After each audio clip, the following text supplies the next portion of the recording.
स्वागत है आप सभी का 360 degree defence academic test series में।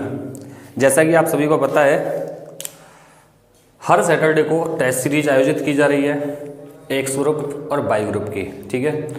और जिसमें जो स्टूडेंट एक्स ग्रुप का पेपर देना चाहता है दे सकता है, वाई ग्रुप का देना चाहता है दे सकता है, बोथ का देना चाहे दे सकता है, फ्री ऑफ कॉस्ट है, एनी स्टूडेंट कैन ज्वाइन। बात आती है सॉल्यूशन की, तो इस वीडियो के माध्यम से भी बता रहे हैं हम, और टेस्ट पेपर के पीछे एक क्यूआर कोड लगा हुआ है जिसको आप स्कैन करके वीडियो को टेस्ट पेपर का सॉल्यूशन देख सकते हो, ठीक है। तो मैं आपको सॉल्व करवाने वाला हूं उसमें रागा का portion, reasoning and general awareness, reasoning and general awareness, जिसमें तुम्हारे करीब 20 से 25 क्वेश्चन मिलते हैं। 20 क्वेश्चन तुम्हारे इंग्लिश के आते हैं और 20 से 25 के बीच में मैथ प्लस रीजनिंग के आते हैं, बचे हुए क्वेश्चन जीके के आते हैं। कहें तो ऑल ओवर इंडिया जो सबसे इजी एग्जाम होता है वो वाई ग्रुप का होता है, ठीक है। चलिए तो स्टार्ट करते हैं हम। इसमें क्वेश्चन हैं तुम्हारे, टेस्ट आईडी है 101, ठीक है। क्वेश्चन नंबर 1 मैथ से ही स्टार्ट होता है। स्क्वायर रूट 18 इंटू में स्क्वायर रूट 12 की वैल्यू क्या है? ऑप्शन ए है 12 रूट 6 रूट 6 के या 36 के बराबर है, ठीक है।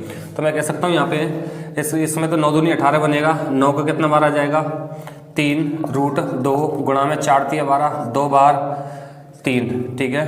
तो ये बन जाएगा 3 दूनी 6 root 6, option B. Next question number है 22। क्वेश्चन नंबर 22 में कह रहा है 3/x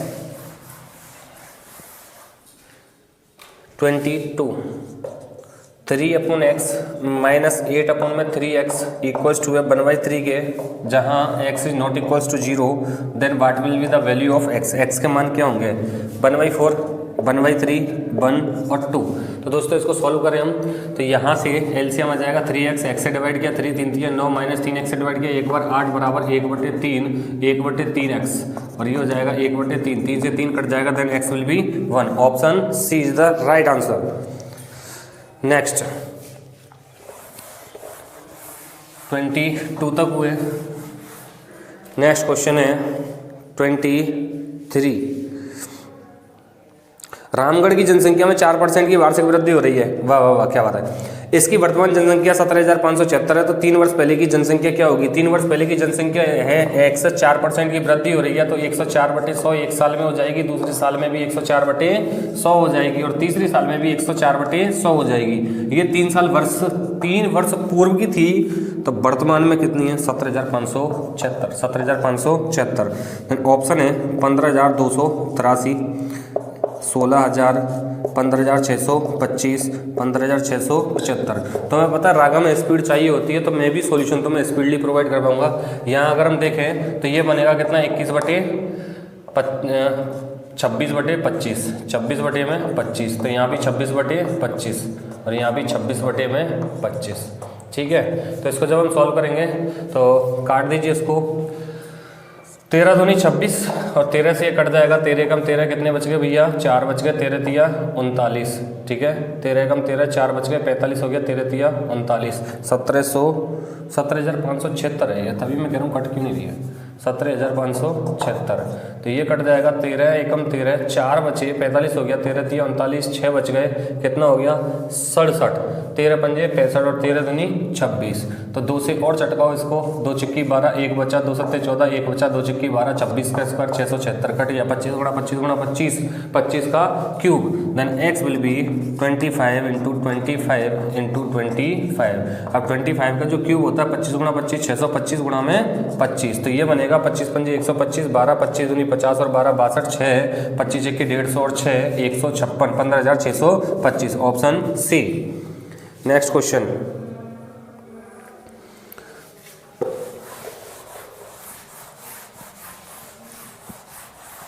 क्वेश्चन है,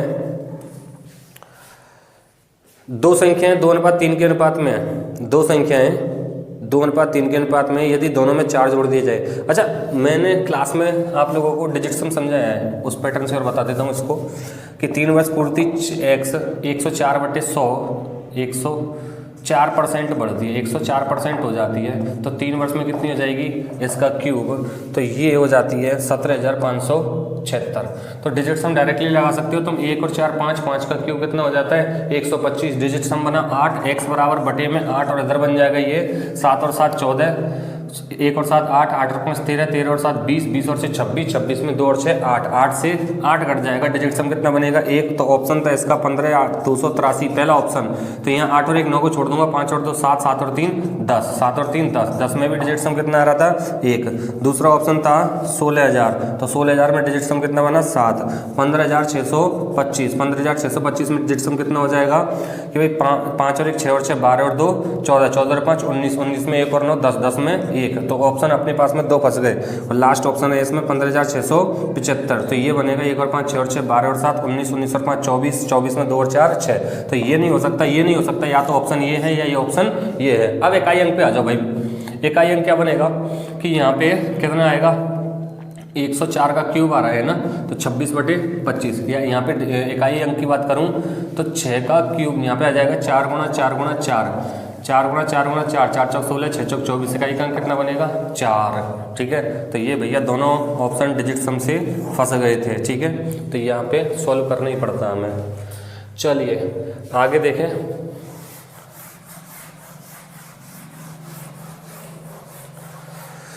नेक्स्ट क्वेश्चन की ओर बढ़े तो क्वेश्चन नंबर 24। दो संख्याएं 2:3 के अनुपात में यदि दोनों में 4 जोड़ दिए जाए तो उनका अनुपात 4:5 हो जाता है। दो संख्याएं 2:3 के अनुपात में, पहली और तीसरी, ऑप्शन है 3 4 9 13। वो पूछ रहा है छोटी संख्या कौन सी होगी, 2 के मल्टीपल में होगी, आंसर 4 मिल गया भाई।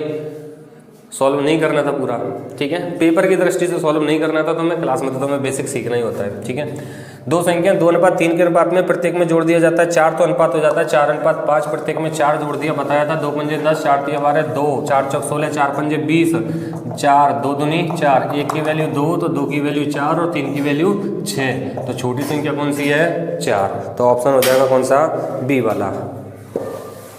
Question number 25। एक और सामान्यतः 12 घंटे में बढ़ जाता है, किंतु पेंदी में रिसाव होने के कारण उसको भरने में 2 घंटे ज़्यादा समय लगता है।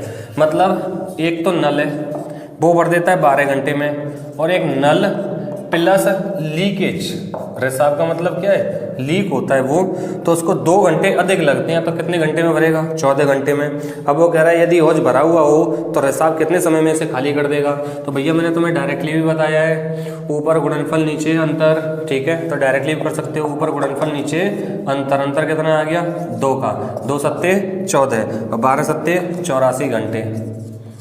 ठीक है, पेपर में तो तुम्हें ऐसे ही स्पीडली सॉल्व करना है भाई, यहाँ तो उसी तरीके से समझाएंगे। Next question. एक वस्तु की कीमत 6,000 रुपये है, वह 25% और 15% के 2 क्रमिक बट्टों पर बेची जाती है, तो उसे कितने रुपए में कोई आदमी खरीदेगा। 25% बट्टा दे देगा, 75% और 15% बट्टा दे देगा तो 85%, इतने में बेच देगा। 17 का मल्टीपल बनेगा यहाँ पे 38 25, ऑप्शन 3900 तो किसी कीमत में नहीं हो सकता, 17 का मल्टीपल नहीं है, 82 80 और 4820। अब देख लो यहाँ 17 से कौन सा डिवाइड होता है, 17 दूना 34, 4 कितना हो गया 42, 17 दूना 34 और 8 बच गया, ये हो गया डिवाइड, यही आंसर होगा। ठीक है, बाकी सॉल्व करके देख लीजिए। 2 0 से 2 0, 1 0 से 1 0, 17 पंजे 85 और 5 दूनी 10, 2 दिया 6, 3 पंजे 15, 75 35, इकाई अंक यही बन रहा है 3825 आंसर हो गया भाई। अगला क्वेश्चन नंबर 27। 30 छात्रों एवं उनके वर्ग शिक्षक की औसत उम्र है 16 वर्ष। यदि वर्ग के शिक्षक की उम्र को छोड़ दी जाए तो औसत उम्र 1 वर्ष कम हो जाती है। हाँ भाई 30 है, 30 का टोटल कितना हो गया 6 तिया 18, 16 तिया 48, 480 वर्ष। शिक्षक को छोड़ दिया 29 रह गए, कितने हो गए, औसत उम्र 1 वर्ष कम हो जाती है तो 15 रह गया। अगर ये 15 तिया 45, 450, 450 में से 15 और कम कर दो 435, तो ये शिक्षक की आयु आ जाएगी, कितनी रह गई 45, कितनी रह गई 45। ऑप्शन वर्ग शिक्षक की उम्र कितनी है, ऑप्शन है इसमें 46 36 48 38, मिस्टेक हो गई क्या। एक छात्र एवं उनके शिक्षक वर्ग की औसत उम्र ये 31 है भैया, तो ये 496 होगा, 496, ठीक है। ये हो जाएगा 30, 16 कम 16, 16 3 48, ठीक है, ये सही है। ये यहाँ पे कितना आ जाएगा, 15 3 45, 450, आंसर आ जाएगा 40, ठीक है, और आंसर आ जाएगा 40। इसको मैंने डायरेक्टली भी बताया था भाई, जब एक शिक्षक छोड़ के जा रहा है, एक शिक्षक छोड़ के जा रहा है तो वो तो जा ही रहा है, ठीक है। तो पहले औसत कितना था हमारा 16 वर्ष, जब एक छोड़ के जा रहा है तो कुल कमी कितनी की हो जाएगी 16 वर्ष की, ठीक है। और पहले औसत जो था वो कितना था 30, मतलब इतनी कमी करके जाएगा वो टोटल 40 वर्ष, शिक्षक गया 40 वर्ष का। चलिए नेक्स्ट क्वेश्चन की ओर बढ़े। 28 सेंटीमीटर त्रिज्या वाले एक वृत्ताकार तार को मोड़कर आयताकार रूप प्रदान किया जाता है। मैं सीधा सीधा सब बता देता हूँ, एक क्लास में भी ऐसे ही करवाता हूँ। 28 सेंटीमीटर त्रिज्या है, त्रिज्या 4 गुनी हो गई तो परिधि भी 4 गुना हो जाएगी, 44 गुना 4 ये परिधि है जिसको आयत के रूप में मोड़ा गया। तो आयत के रूप में मोड़ो चाहे तुम वृत्त के रूप में मोड़ो चाहे किसी भी रूप में मोड़ो, उसकी जो परिधि होती है, तार की लंबाई जो होती है वो कभी भी चेंज नहीं होती है। यदि इस आयत की लंबाई और चौड़ाई का अनुपात क्रम से L अनुपात B 5 और 3 है, तो भैया 5x और 3x ये लंबाई और चौड़ाई, आयत का परिमाप होता है 2 गुना में लंबाई प्लस चौड़ाई, 5 और 3 8x, ठीक है। तो यहाँ से काट दो, 4 दूनी 8, 2 दूनी 4 से ये 11 बार कट गया, x की वैल्यू आ गई 11। तो वो पूछ रहा है आयत का क्षेत्रफल, तो आयत का क्षेत्रफल हो जाएगा 5x इंटू में 3x, तो 5 गुणा में 11 गुणा में 3 गुणा में x, 5 3 15, 121 गुणा में 15, 12 गुणा 15 180, मतलब 1800, और 15 जुड़ जाएगा 1815 सेंटीमीटर स्क्वायर। आंसर हो जाएगा ऑप्शन सी वाला। Question number 29। क्वेश्चन नंबर 29 में क्या कह रहा है, एक मंदिर की घंटियां 10 मिनट 15 मिनट 25 मिनट के अंतराल पर बजती हैं। तो मैंने बताया था कि मंदिर की घंटी, बत्ती और धावक हमेशा क्या निकलता है एलसीएम। 10 15 25 का एलसीएम जो होगा वो हो जाएगा तुम्हारा कितना 75 तो 150, एलसीएम कितना आ गया 150 मिनट के अंतराल पर बजती हैं भैया वो। 150 मिनट का मतलब हो गया 150 मिनट का मतलब हो गया 2.5 घंटे, 2 घंटे 30 मिनट। सुबह 8 बजे बजी और 2.5 घंटे कब हो जाएगा 10:30। ऑप्शन बी वाला 10:30 बजे। Question number 30। एक खिलौना विक्रेता को 3 रुपये प्रति खिलौना बेचने पर 80 रुपये की हानि होती है, जबकि 4 रुपये प्रति खिलौना बेचने पर 120 रुपये का लाभ होता है। तो उसने कुल कितने खिलौने बेचे, ठीक है। 3 रुपये प्रति खिलौना बेचा तो 80 रुपये की हानि होती है, जबकि 4 रुपये प्रति खिलौना बेचा तो 120 रुपये का लाभ होता है। इसका मतलब खिलौने कांस्टेंट है।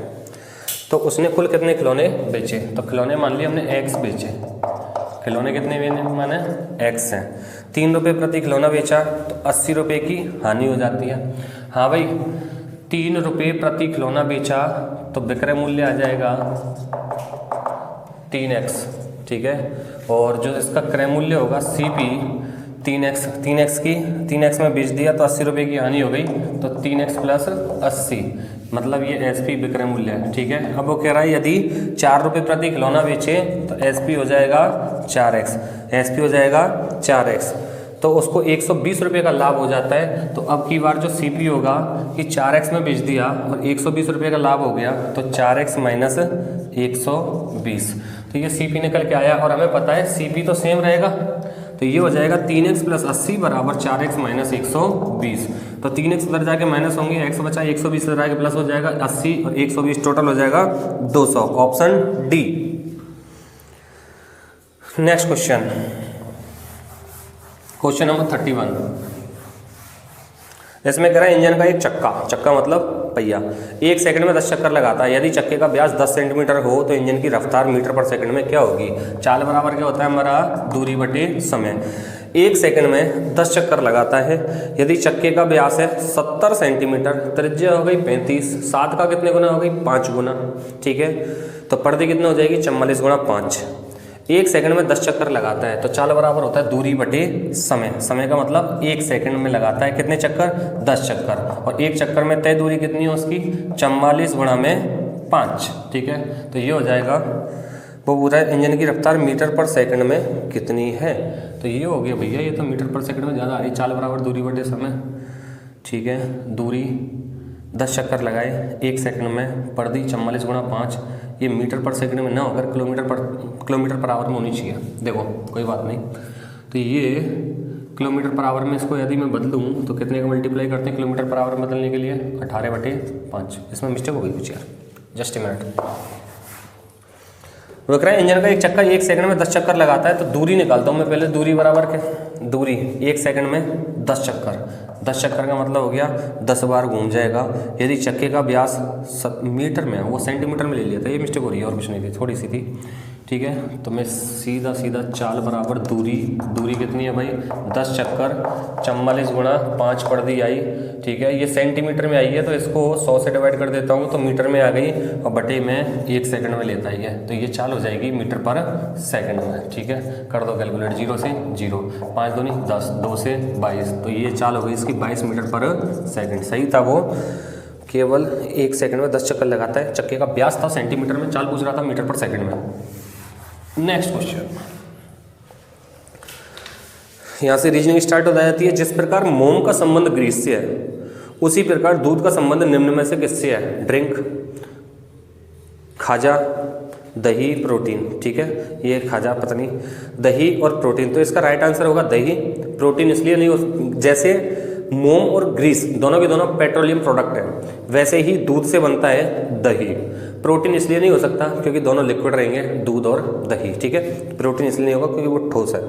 क्वेश्चन नंबर 33 है, असंगत चुने, विषम छांटिए, बाघ, गाय, चीता और तेंदुआ। गाय हो जाएगी, गाय मांसाहारी नहीं होती है। क्वेश्चन नंबर 34, ए और बी भाई है, ए और बी भाई है, जेंडर डिफाइन है, ए और बी भाई है, ठीक है। सी और डी बहनें हैं, तो सी और डी बहनें हैं। फिर आगे कह रहा है वो, ए का पुत्र डी का भाई है, ए का पुत्र, तो ए का पुत्र डी का भाई है, मतलब ये तीनों बहन भाई हो गए, सी और डी। अब वो पूछ रहा है आगे, बी का सी से क्या संबंध है? बी का सी से क्या संबंध है, मतलब बी कौन है? सी के लिए, तो सी के लिए इसके ये बेटा था, इसका ये बेटा था, इसकी ये भाई बहन थी, ये आपस में भाई बहन हो गए, और ये इसका भाई है, दैट मीन्स ये चाचा है, अंकल। नेक्स्ट क्वेश्चन 35 क्वेश्चन देखो। किसी कूट भाषा में मम सम डम, मम सम डम, मम सम डम को लिखा का अर्थ है water is pure, water is pure. फिर आगे कह रहा है वो, वाटर इज प्योर, ठीक है। लाओ चिन मम, लाओ LAO चिन मम, लाओ चिन मम का अर्थ है water as taste, water as taste, water has taste, ठीक है। तो यहाँ पे देखो एक और स्टेटमेंट है, डम फू फिन, डम फू फिन। डम फू फिन का अर्थ है he is honest, he is honest. अब वो पूछ रहे हैं प्योर का क्यूट क्या है, मतलब प्योर को किस तरीके से कोडिंग की जाती है। मम सम डम, लाओ चिन मम, मम कॉमन दोनों में, तो इन दोनों में कॉमन क्या है भाई? Water, that means water is मम, मम इज वाटर, इसीलिए कहते हैं बेटा पानी मम हो गया। चलो इन दोनों में आओ, लाओ चिन मम डम फू फिन, क्या कॉमन है? लाओ चिन मम, लाओ इसमें है नहीं है, चिन है इसमें नहीं है, मम है इसमें नहीं है। चलो तो इन दोनों पे आ जाओ अब, मम सम डम, डम, डम कॉमन है दोनों में, और इन दोनों में कॉमन क्या आ रहा है भाई? इज, क्या आ रहा है कॉमन? इज, दैट मीन्स डम इक्वल्स टू इज। और वो पूछ रहे हैं प्योर का, वाटर का हो गया, इज का हो गया, दैट डम खत्म, दैट मीन्स प्योर इज सम। तो प्योर का जो मीन है यहाँ पे कोड जो है वो क्या है? सम, ठीक है, आंसर हो गया सम। चलिए आगे।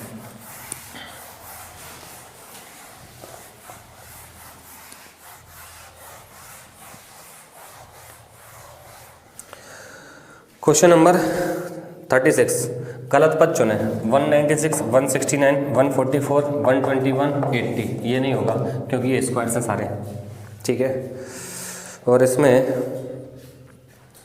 आकृति दे रखी है तो आकृति में बना नहीं रहा हूँ, सीधा एक्सप्लेन कर रहा हूँ। क्वेश्चन नंबर 37 का आंसर हो जाएगा, कहाँ गया? हाँ, 37 का आंसर हो जाएगा थर्ड, ठीक है। अन्य चित्रों में समान तरह के चित्र एक ही दिशा में है, ठीक है, 3 में ऐसा नहीं है। सेम ऐसे 38 है, बाहर की जो आकृति है ना वो 1 2 1 2 के एंटी क्लॉकवाइज क्रम में उलटती जाती है। ठीक है, सेम 39वें में चित्र बना हुआ है, प्रत्येक चित्र में तीर के नीचे आधी आधी भुजा जुड़ रही है। ठीक है, और क्वेश्चन ठीक है 40 हो गया, नहीं 39 हुआ, 40वां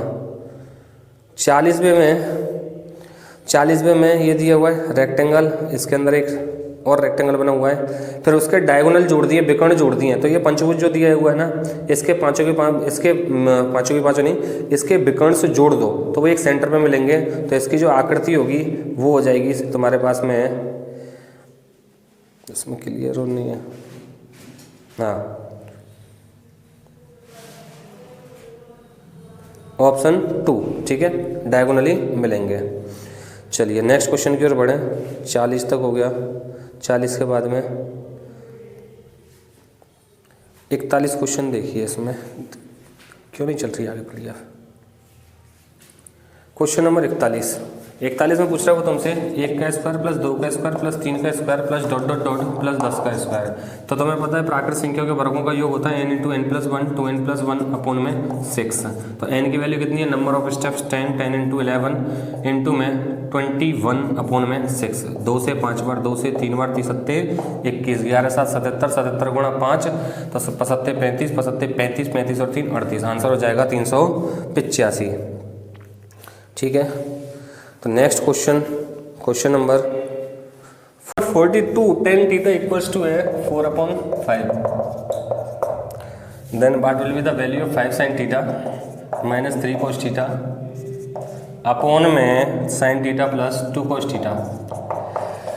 देखो भाई, इसको तुम चाहे ना ट्रायंगल बना के कर लो, लंब बटे आधार 4/5 हो जाएगा। ये थीटा मान लिया, 4 का स्क्वायर 16, 5 का स्क्वायर कितना हो गया 25, 25 और 16 41, 41 का स्क्वायर रूट ही हो जाएगा। इसकी वैल्यू पुट करके कर लो भले, या फिर डायरेक्टली तुम साइन थीटा से भाग दे दो। तो साइन थीटा से भाग दूंगा तो ये 5 बचेगा, ये 3 साइन थीटा, कॉस थीटा से भाग दो सीधा तो ये tan थीटा हो जाएगा 5 tan थीटा माइनस 3, और ये बन जाएगा tan थीटा प्लस 2। तो tan थीटा की वैल्यू पुट कर दो यहाँ पे, 4/5 इंटू में 4/5 माइनस 3 अपॉन में tan थीटा की वैल्यू 4/5 प्लस 2, 5 से 5 कट गया, 4 माइनस 3 1 बच गया, और 5 दूनी 10 और 4 14, 14/5 और 5/14। तो ऑप्शन हो जाएगा इसका सी वाला। ठीक है, और ये जो जीके वाली फाइल है, आगे से जीके का भी सॉल्यूशन मिलेगा तुम्हें। ठीक है, और आंसर की डिस्क्रिप्शन लिंक में डाली हुई है, जिनके पास में ये टेस्ट पेपर नहीं है वो डिस्क्रिप्शन लिंक में जाकर डाउनलोड कर सकते हैं। बने रहिए हमारे साथ में 360 degree Defence Academy, math and physics by Robin sir and math and reasoning by Vipin sir. Thank you.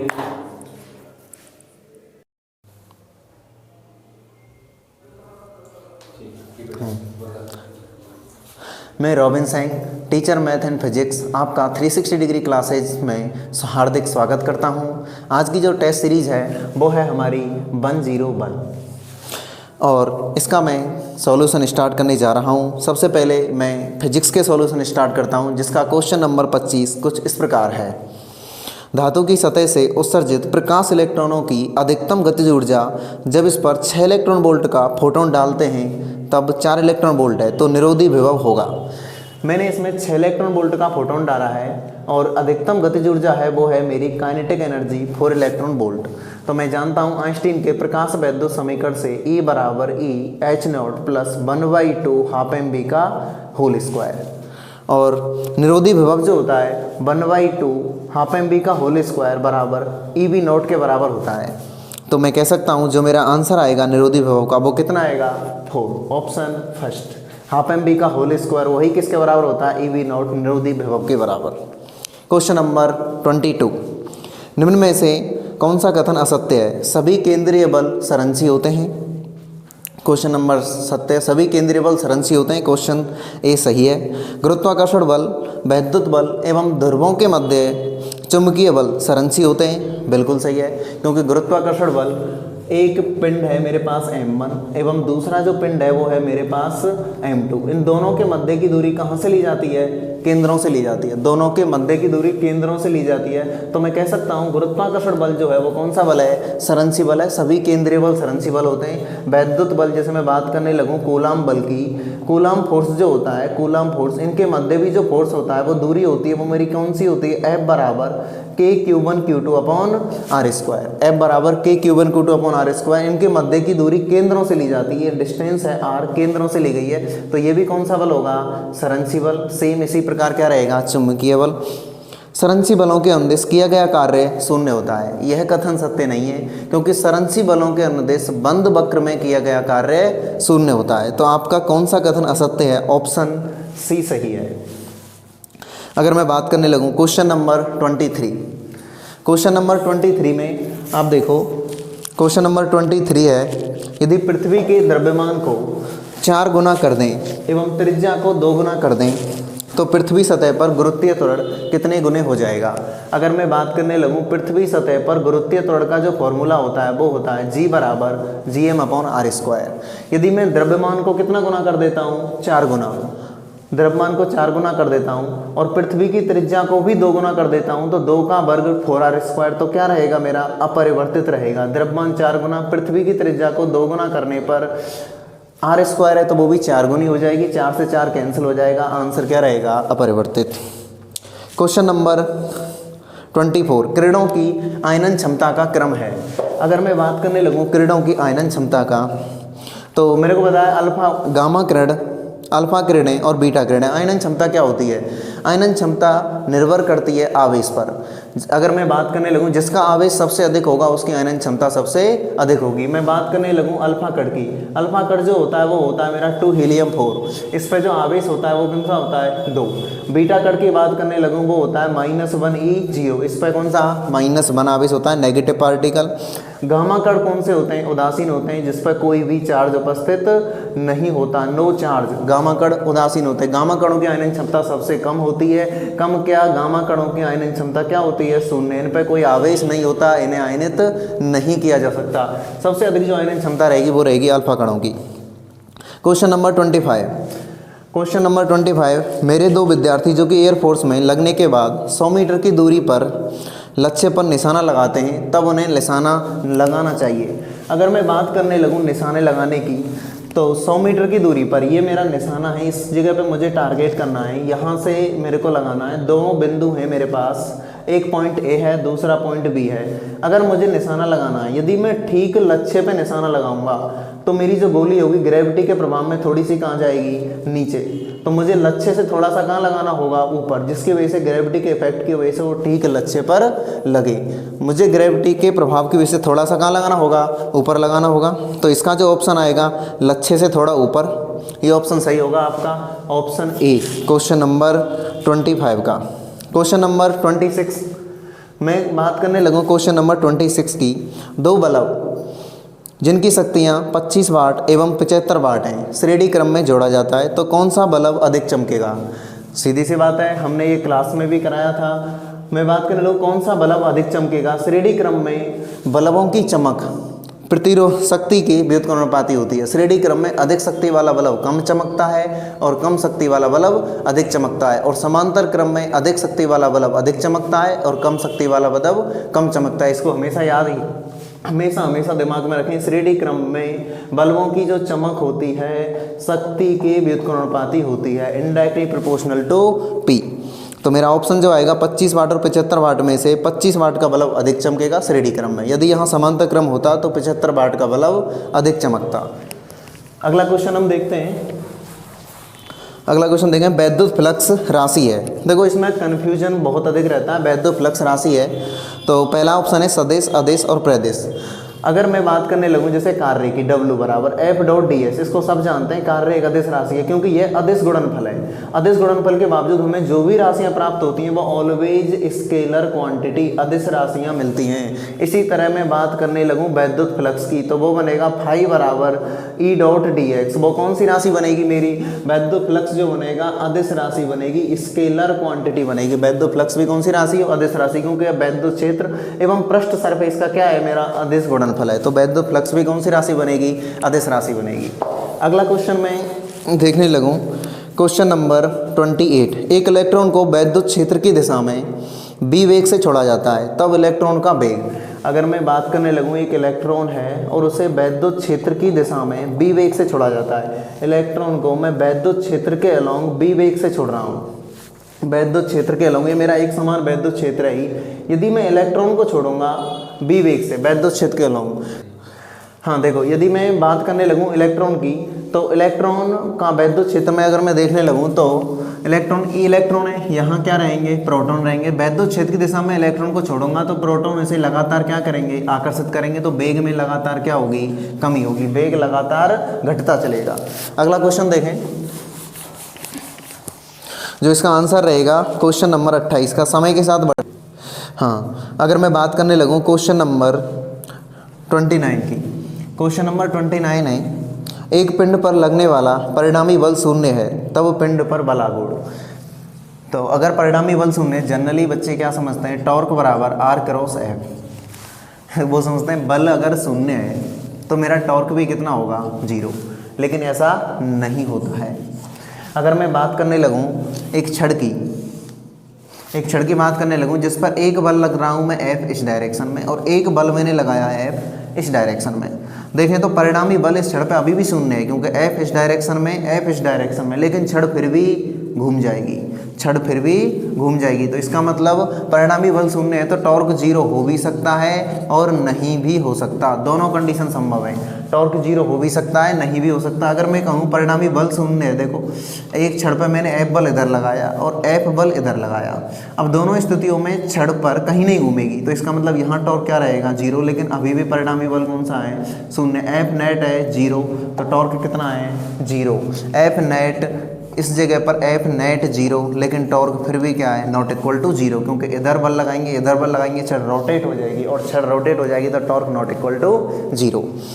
अगला क्वेश्चन में देखने लगूँ, क्वेश्चन नंबर 30। तो देखो क्वेश्चन नंबर 30 का ऑप्शन में अभी देखता हूँ। क्वेश्चन नंबर 30, खगोलीय पिंडों का ताप निकाला जाता है, ये तुम सबको याद होना चाहिए। खगोलीय पिंडों का ताप बीन के विस्थापन नियम से निकाला जाता है, लैम्बडा प्रोपोर्शनल 1/T। जितनी भी वेव्स आती हैं, तरंगें आती हैं, उनकी तरंग दैर्घ्य नाप ली जाती है, इसके हिसाब से उन्हें ताप निकाला जाता है। लैम्बडा बराबर B/T, जहाँ से टेम्परेचर हम कैलकुलेट कर सकते हैं B/T। सूर्य का बड़े बड़े ग्रह जो होते हैं जिनका ताप निकाला जाता है, सूर्य का ताप भी हम सूर्य की प्रकाश की तरंग दैर्घ्य और बीन नियतांक का मान रख के हम सूर्य का टेम्परेचर भी निकाल सकते हैं, जिसका तापमान होता है, सूर्य की सतह का तापमान 6000 केल्विन होता है और सूर्य के केंद्र का तापमान 1 करोड़ केल्विन होता है। ध्यान रखना इस बात को। अगला क्वेश्चन, एक तार पर mg भार लटकाने पर L वृद्धि होती है, तो संपन्न कार्य की गणना करो। अगर मैं बात करने लगूँ, एक तार है जिस पर मैंने भार लटकाया है mg, तो मुझे कितना कार्य करना पड़ेगा। सपोज करो मैंने x डिस्टेंस तक खींची, x डिस्टेंस तक तार में क्या होगी, वृद्धि। बाहर लटकाने पर भी ये काफ़ी स्मॉल हो सकती है लोग, लेकिन x डिस्टेंस अगर तार में वृद्धि हुई है तो किया गया जो मेरा कार्य रहेगा, बल जो आएगा मेरा F बराबर जो आएगा वो आ जाएगा मेरा औसत बल इंटू विस्थापन। अगर मैं बात करने लगूँ, औसत बल जो आएगा मेरा, औसत बल वो कितना आ जाएगा, mg/2 इंटू विस्थापन कितना हो जाएगा, x। तो मेरा किया गया कार्य mgx/2 या mgl/2। मेरा किया गया जो कार्य होगा वो कौन सा हो जाएगा, किए गए कार्य का फॉर्मूला जो आएगा यहाँ से वो आ जाएगा मेरा mgl/2। ऑप्शन सी सही रहेगा। अगला देखते हैं हम, x/2 छड़ l लंबाई की है तो तुम mgl/2 भी लिख सकते हो। एक साबुन के गोले को धनावेश से ऋणावेशित किया जाता है, तब साबुन के बुलबुलों का आकार। अगर मैं बात करने लगूँ, साबुन के गोले को पहले धनावेशित था, ये बहुत इंपॉर्टेंट कंसेप्ट है, सबको इसे बिल्कुल ध्यान में रखना है। साबुन के गोले को धनावेश से ऋणावेशित किया जाता है, तब साबुन के बुलबुलों का आकार। देखो साबुन के बुलबुले पर अगर मैं कोई भी आवेश दूँ तो आवेश कहाँ जाते हैं, बिल्कुल एक दूसरे को प्रतिकर्षित करते हैं, और प्रतिकर्षण की वजह से साबुन के बुलबुलों का आकार धनावेश से दो, साबुन के बुलबुले को चाहे तुम धनावेश दो चाहे ऋणावेश दो, दोनों ही स्थितियों में साबुन के बुलबुले के आकार में वृद्धि होगी। और इस टाइम पे वो क्या पूछ रहा है, थोड़ा सा कंफ्यूज करने का क्वेश्चन है। साबुन के बुलबुले को धनावेश से ऋणावेशित किया जाता है, तो किसी भी बुलबुले को मुझे धनावेश से ऋणावेशित करना है तो मुझे पहले क्या करना होगा, उसमें ऋणावेश देना होगा। क्या करना होगा, ऋणावेश देंगे। ऋणावेश देंगे तो फर्स्ट कंडीशन में उदासीन हो जाएगा, बुलबुला कैसा हो जाएगा, उदासीन। उसके बाद क्या होगा, फिर उसमें और आवेश देंगे तो क्या आएगा, इस पर ऋणावेश आएगा। साबुन के बुलबुले को पहले धनावेश रहेगा, फिर उदासीन होगा, फिर क्या आएगा, ऋणावेश आएगा। तो पहले उसका आकार क्या था, धनावेश दिया तो साबुन के बुलबुले के आकार में क्या हुई थी, वृद्धि। उसके बाद क्या हुआ था, पहले आकार था, फिर उदासीन होगा तो आकार में क्या होगी, कमी, फिर उस पर ऋणावेश देंगे तो दोबारा क्या होगी, वृद्धि। तो पहले घटेगा उसके बाद बढ़ेगा। अगला क्वेश्चन है, एक क्वेश्चन नंबर 33। एक कण को चुंबकीय क्षेत्र के समांतर छोड़ा जाता है, तब कण, एक कण को मैं अगर चुंबकीय क्षेत्र के समांतर छोड़ूं, एक कण है, ये मेरा कोई चुंबकीय क्षेत्र है, मैंने कण को चुंबकीय क्षेत्र के समांतर छोड़ा है, तो कोई भी कण को अगर चुंबकीय क्षेत्र के समांतर छोड़ें तो हर कोई जानता है कि लॉरेंज बल का जो फॉर्मूला होता है वो कितना होता है, F बराबर QBV sin थीटा। तो F बराबर QBV चुंबकीय क्षेत्र के समांतर छोड़ने तो एंगल कितना है मेरा, 0 डिग्री, और एंगल 0 डिग्री तो मेरा F लॉरेंज बल जो होगा, लॉरेंज बल वो कितना होगा मेरा, 0, क्योंकि साइन थीटा 0 का मान 0, लॉरेंज बल 0, तो F बराबर ma equal to 0, F equal to ma 0, a equal to 0, और a इक्वल टू 0, त्वरण 0 है तो इसका मतलब वेग क्या रहेगा, कांस्टेंट। तो कण का वेग क्या रहेगा, नियत। पहली बात, लॉरेंज बल 0 है तो कण कहीं नहीं घूमेगा, लॉरेंज बल 0 है तो कण ना तो वामावर्त घूमेगा ना दायावर्त घूमेगा। तो इसका जो ऑप्शन रहेगा, वेग बढ़ जाएगा। कण पर बल अगर 0 है तो इसका मतलब त्वरण कितना रहेगा, 0, त्वरण 0 रहेगा तो वेग क्या रहेगा, कांस्टेंट, वेग बढ़ जाएगा। कथन सही नहीं है। वेग चुंबकीय क्षेत्र के समांतर छोड़ा जाता है तो कण वामावर्त घूमेगा, दक्षिणावर्त घूमेगा, वेग बढ़ जाएगा, वेग घट जाएगा। इसका जो ऑप्शन रहेगा, वेग अपरिवर्तित रहेगा। इसका जो ऑप्शन रहेगा वो कौन सा रहेगा, वेग अपरिवर्तित रहेगा, डी ऑप्शन, डी ऑप्शन। वेग क्या रहेगा, वेग अपरिवर्तित रहेगा, वेग अपरिवर्तित रहेगा। क्या रहेगा, वेग नियत रहेगा, कांस्टेंट। अगला मैं बात करने लगूं क्वेश्चन नंबर 34 की। निम्न में से कौन सा कथन असत्य है।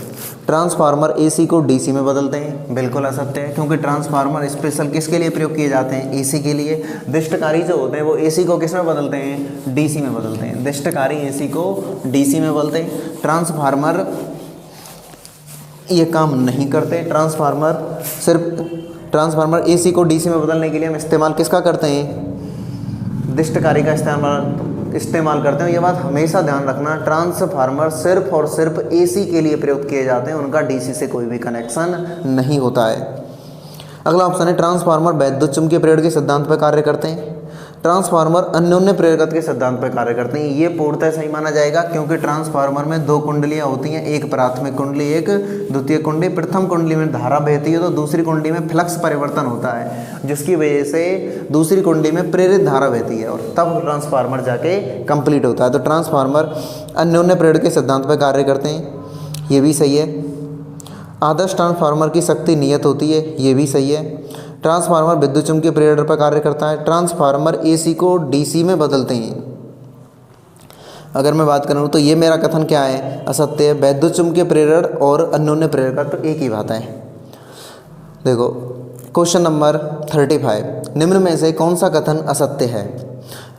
पहला है, निष्पंद बिंदु विराम में होते हैं। अगर मैं बात करूँ तो ये क्वेश्चन आया है तुम्हारा वेव्स से। जो ये बिंदु जो होते हैं, वेव्स की बात करने लगूँ मैं। एक मेरे पास तरंग है इस टाइप की, ये जो बिंदु होते हैं, ये वाले बिंदु इस तरंग में, ये इस तरह के ये जो बिंदु होते हैं जो विराम में होते हैं, इन्हें हम बोलते हैं निष्पंद, जिनका आयाम कितना होता है, 0। और ये वाले जो बिंदु होते हैं इनको हम बोलते हैं प्रस्पंद। इसको क्या बोलते हैं, प्रस्पंद। निष्पंद बिंदु कहाँ होते हैं, विराम में होते हैं। निष्पंद बिंदु विराम में होते हैं, बिल्कुल कथन सही है। इन पर दाब एवं घनत्व उच्च होता है। जहाँ ये विराम में होते हैं इसका मतलब इन पर वेग काफ़ी अधिक होता है। इन पर दाब और घनत्व जो होता है वो काफ़ी कम होता है। इन पर दाब और घनत्व उच्च होते हैं, इन पर दाब और घनत्व निम्न होते हैं। इनके दो निस्पंदों के मध्य की दूरी λ/2 होती है। ये निस्पंद और दूसरा भी कहाँ बनेगा, यहाँ पर निस्पंद, दोनों के मध्य की जो दूरी रहेगी वो कौन सी रहेगी, λ/2। कथन सत्य है। तो इसमें मैं कहूँ कौन सा कथन असत्य है, इन पर दाब एवं घनत्व उच्च होते हैं और इन पर दाब एवं घनत्व निम्न होते हैं। ये दोनों क्वेश्चनों को बड़े ध्यान से देखना है, काफ़ी इंपॉर्टेंट है। अगर मैं बात करने लगूँ जहाँ वेग अधिक होता है, जहाँ वेग अधिक होता है, जहाँ वेग अधिक होता है वहाँ पर वेग अधिक होता है, जहाँ वेग अधिक होता है वहाँ दाब कम होता है, जहाँ वेग अधिक होता है वहाँ दाब कम होता है। अगर मैं बात करने लगूँ प्रस्पंद बिंदुओं पर दाब अधिक रहेगा, निस्पंद बिंदुओं पर दाब कम रहेगा। तो कौन सा ऑप्शन सही हो गया मेरा, ऑप्शन कौन सा कथन असत्य है, निस्पंद बिंदुओं पर दाब एवं घनत्व निम्न होते हैं। सी ऑप्शन क्या हो गया, गलत हो गया, सी ऑप्शन गलत हो गया। अगर मैं बात क्वेश्चन नंबर 36, निम्न में से सदिश राशि है, प्रेरकत्व, प्रतिरोध, फ्लक्स, नन ऑफ दीज। प्रेरकत्व, ये ध्यान रखना, एयरफोर्स 2019 में आया हुआ क्वेश्चन है। निम्न में से सदिश राशि है, प्रेरकत्व, प्रतिरोध, फ्लक्स, नन ऑफ दीज। प्रेरकत्व क्या होता है, धारा परिवर्तन का विरोध करता है। प्रतिरोध क्या होता है, किसी तार में विद्यमान होता है। ये भी कौन सी राशि है, अदिश राशि है। जैसे मैं कहूँ किसी तार का प्रतिरोध 5 ओम है, ऐसा थोड़ी है वो पूरब की ओर है, पश्चिम की ओर है, उसकी कोई भी डायरेक्शन नहीं है। तो मैं बात करने लगूँ प्रेरकत्व की या प्रतिरोध की, दोनों ही अदिश राशि हैं। अभी हम एक्सप्लेन कर चुके हैं। फ्लक्स कौन सी राशि है, अदिश राशि है। तो इसका ऑप्शन है नन ऑफ दीज। 4 वाट का बल्ब प्रतिदिन 5 घंटे जलता है, तो 10 दिन में यूनिटों की संख्या होगी। तो क्वेश्चन नंबर 37 अगर मैं देखने लगूँ तो 4 वाट का बल्ब नंबर ऑफ़ यूनिट्स में देखने लगूँ तो आपकी जो बनेंगी नंबर ऑफ़ यूनिट्स वो कितनी बनेंगी, 4000 वाट का बल्ब प्रतिदिन 5 घंटे चलता है। तो यूनिटों की संख्या का फॉर्मूला नोट कर लेना अभी, वो होता है वॉट इंटू घंटा बटे समय, यूनिटों की संख्या। तो वो कह रहा है प्रतिदिन में 10 दिन में यूनिटों की 4 वाट का बल्ब प्रतिदिन 4000 वॉट का बल्ब है, प्रतिदिन कितने घंटे चलता है, 5 घंटे चलता है। वॉट इंटू घंटा बटे 1000 वो यूनिटों की संख्या होती है, यूनिटों की संख्या होती है। तो वॉट 4000 वाट इंटू 5 ये हो गया यूनिटों की नंबर ऑफ यूनिट।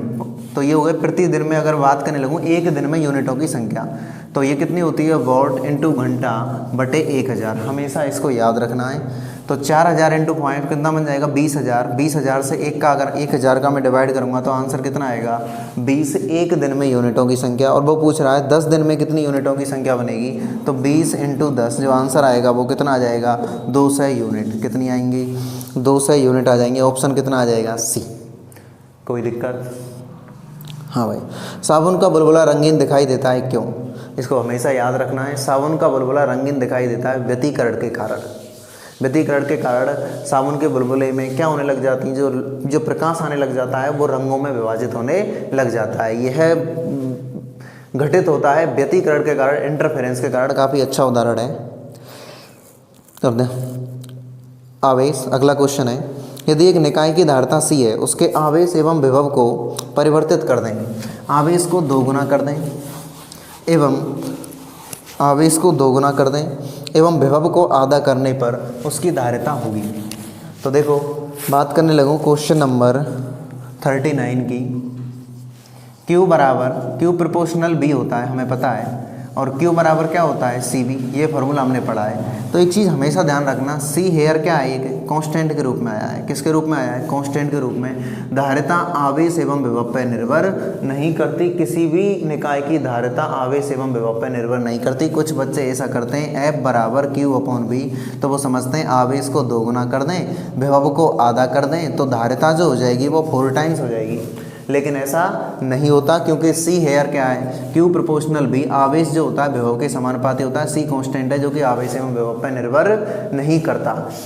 धारिता का मतलब होता है कैपेसिटी, जो कि आवेश एवं विभव पर निर्भर नहीं करती, वो उसके धारण करने की क्षमता होती है। अगर मैं समांतर प्लेट संधारित्र की बात करने लगूँ तो C बराबर एप्सिलॉन नॉट A/D। यह प्लेटों के आकार एवं प्लेटों के मध्य की दूरी पर निर्भर करती है। Capacity does not change because of charge and potential. अगला क्वेश्चन देखो। अगला क्वेश्चन देखने लगूँ क्वेश्चन नंबर 40 क्वेश्चन की मैं बात करने लगूँ तो निम्न में से कौन सा कथन असत्य है। अमीटर को श्रेणी क्रम में लगाते हैं एवं आदर्श अमीटर का प्रतिरोध शून्य होता है। कथन सही है, अमीटर श्रेणी क्रम में लगता है, आदर्श अमीटर का प्रतिरोध शून्य होता है, बेसिक इन्फॉर्मेशन है। वोल्ट मीटर को समांतर क्रम में लगाते हैं एवं आदर्श वोल्ट मीटर का प्रतिरोध अनंत होता है, ये भी सही है। ऑप्शन सी, प्राथमिक सेल रासायनिक ऊर्जा को वैद्युत ऊर्जा में बदलते हैं, इन्हें पुनः आवेशित नहीं किया जा सकता, बिल्कुल सही है। आपके रेडियो उपकरण जितने भी सेल होते हैं ये सब कौन से हैं? प्राथमिक सेल। आपकी मोबाइल की बैटरी में जो सेल लगता है ना वो होता है जिससे आप इस टाइम पे इस वीडियो को देख रहे हैं, इसमें लगता है द्वितीयक सेल। इसमें लिथियम आयन्स की बैटरी होती है जिसको तुम एक बार आवेशित करते हो और निरावेशित भी हो जाता है। आपने कुछ समय यूज करने के बाद आप इसको फिर चार्ज करते हो, फिर डिस्चार्ज हो जाता है। चार्जिंग डिस्चार्जिंग का जो सिस्टम होता है ये होता है आपके मोबाइल की बैटरी में। मोबाइल की बैटरी का जो सेल होता है वो होता है द्वितीयक सेल। रेडियो, टेलीविज़न, रेडियो में आपने देखा होगा कि एक बार जो सेल इस्तेमाल किए जाते हैं उन्हें चार्ज नहीं किया जाता, एक बार ख़राब हो गए तो वो ख़राब हो जाते हैं, उसके बाद उन्हें उपयोग नहीं किया जा सकता, वो होते हैं प्राथमिक सेल। क्वेश्चन नंबर, तो इनमें से कोई नहीं, हम तीनों के तीनों ऑप्शन सही हैं, इनमें कोई भी ऑप्शन गलत नहीं है। निम्न में से कौन सा कथन असत्य है? घर्षण गुणांक विमाहीन एवं मात्रकहीन राशि है। हमें पता है घर्षण गुणांक का जो F बराबर घर्षण बल का फॉर्मूला होता है F बराबर म्यू इंटू आर। म्यू जो होगा मेरा वो कितना होगा? F upon r. तो ये भी क्या है मेरा? एक बल है, और आर भी क्या है? विलंब प्रतिक्रिया। बल और बल का अनुपात है, तो घर्षण गुणांक विमाहीन राशि है। नेवी 2019 में क्वेश्चन आ चुका है, इसको याद रखना। घर्षण गुणांक विमाहीन एवं मात्रकहीन राशि है। घर्षण गुणांकों का क्रम सीमांत घर्षण गुणांक, गतिज घर्षण गुणांक, लोटनी घर्षण गुणांक, बिल्कुल सही है, बेसिक है। घर्षण गति का विरोध करता है, यह कथन असत्य है। घर्षण गति का विरोध नहीं करता बल्कि घर्षण सापेक्षिक गति का विरोध करता है। अगर मैं बात करने लगूँ, मैं मार्कर से लिख रहा हूँ इस टाइम पर, अगर मेरे इस मार्कर की निब और बोर्ड के मध्य घर्षण ना होता तो मैं ये लिख नहीं पाता। इस घर्षण की वजह से ही ये गति हो रही है मार्कर की ब्लैक बोर्ड पर। तो घर्षण गति का नहीं बल्कि सापेक्षिक गति का विरोध करता है, इसको ध्यान रखना। घर्षण is not against to motion, it's against to relative motion. Rubber एवं स्टील में से रबर की प्रत्यास्थता अधिक होती है। रबर एवं स्टील में से रबर की प्रत्यास्थता अधिक होती है। इसमें दो ऑप्शन असत्य हो गए। रबर एवं स्टील में से रबर एवं स्टील में से स्टील की प्रत्यास्थता अधिक होती है। रबर एवं स्टील में से स्टील की प्रत्यास्थता अधिक होती है, बिल्कुल सही है। स्टील की प्रत्यास्थता अधिक होती है क्योंकि हमने बताया था प्रत्यास्थता क्या होती है? विरोध करने की प्रवृत्ति। तो रबर एवं स्टील में से स्टील की प्रत्यास्थता अधिक होती है। Question number 42, BRMNS, B average, BMP का क्रम है। BRMNS गैसों का वर्ग माध्य मूल वेग, B एवरेज औसत वेग और BMP सर्वाधिक प्रासंभाव्य वेग। तो इन पर क्रम का ध्यान रखना हमारे साथ। वर्ग माध्य मूल वेग BRMS, औसत वेग होता है B एवरेज, ये वाला B एवरेज और B मोस्ट प्रोबेबल अधिकतम अणुओं का वेग जो होता है, ये क्रम होता है। इस क्रम को याद करने की जो ट्रिक है वो रहेगी राम के नाम से ध्यान रखना। अभी राम मंदिर बनाई है तो इस हिसाब से याद रखना है इसको। राम का जो फॉर्मूला है इसका मतलब है RMS वेग सबसे अधिक रहेगा, फिर उसके बाद एवरेज वेग रहेगा, फिर मोस्ट प्रोबेबल वेग, सर्वाधिक प्रासंभाव्य वेग। तो इस ट्रिक को याद रखना राम के हिसाब से। BRMNS वर्ग माध्य मूल वेग सभी वेगों में सबसे अधिक होता है। अगला क्वेश्चन है क्वेश्चन नंबर 43। अगर मैं बात करने लगूँ क्वेश्चन नंबर 43 की, ताप मापने की नई स्केल पर जल के हिमांक तथा गलनांक बिंदु क्रमशः 39 ओमेगा, कोई भी हो सकता है नया यूनिट, 39 एवं 239 डिग्री ओमेगा है। तो सेल्सियस स्केल पर ताप 39 डिग्री सेल्सियस है। सेल्सियस स्केल पर ताप 39 डिग्री सेल्सियस है, तब नई स्केल पर ताप कितना होगा? वही कह रहा है कि एक नया तापमापी है जिसके हिमांक बिंदु दिया हुआ है और आपका क्वथनांक बिंदु दिया हुआ है।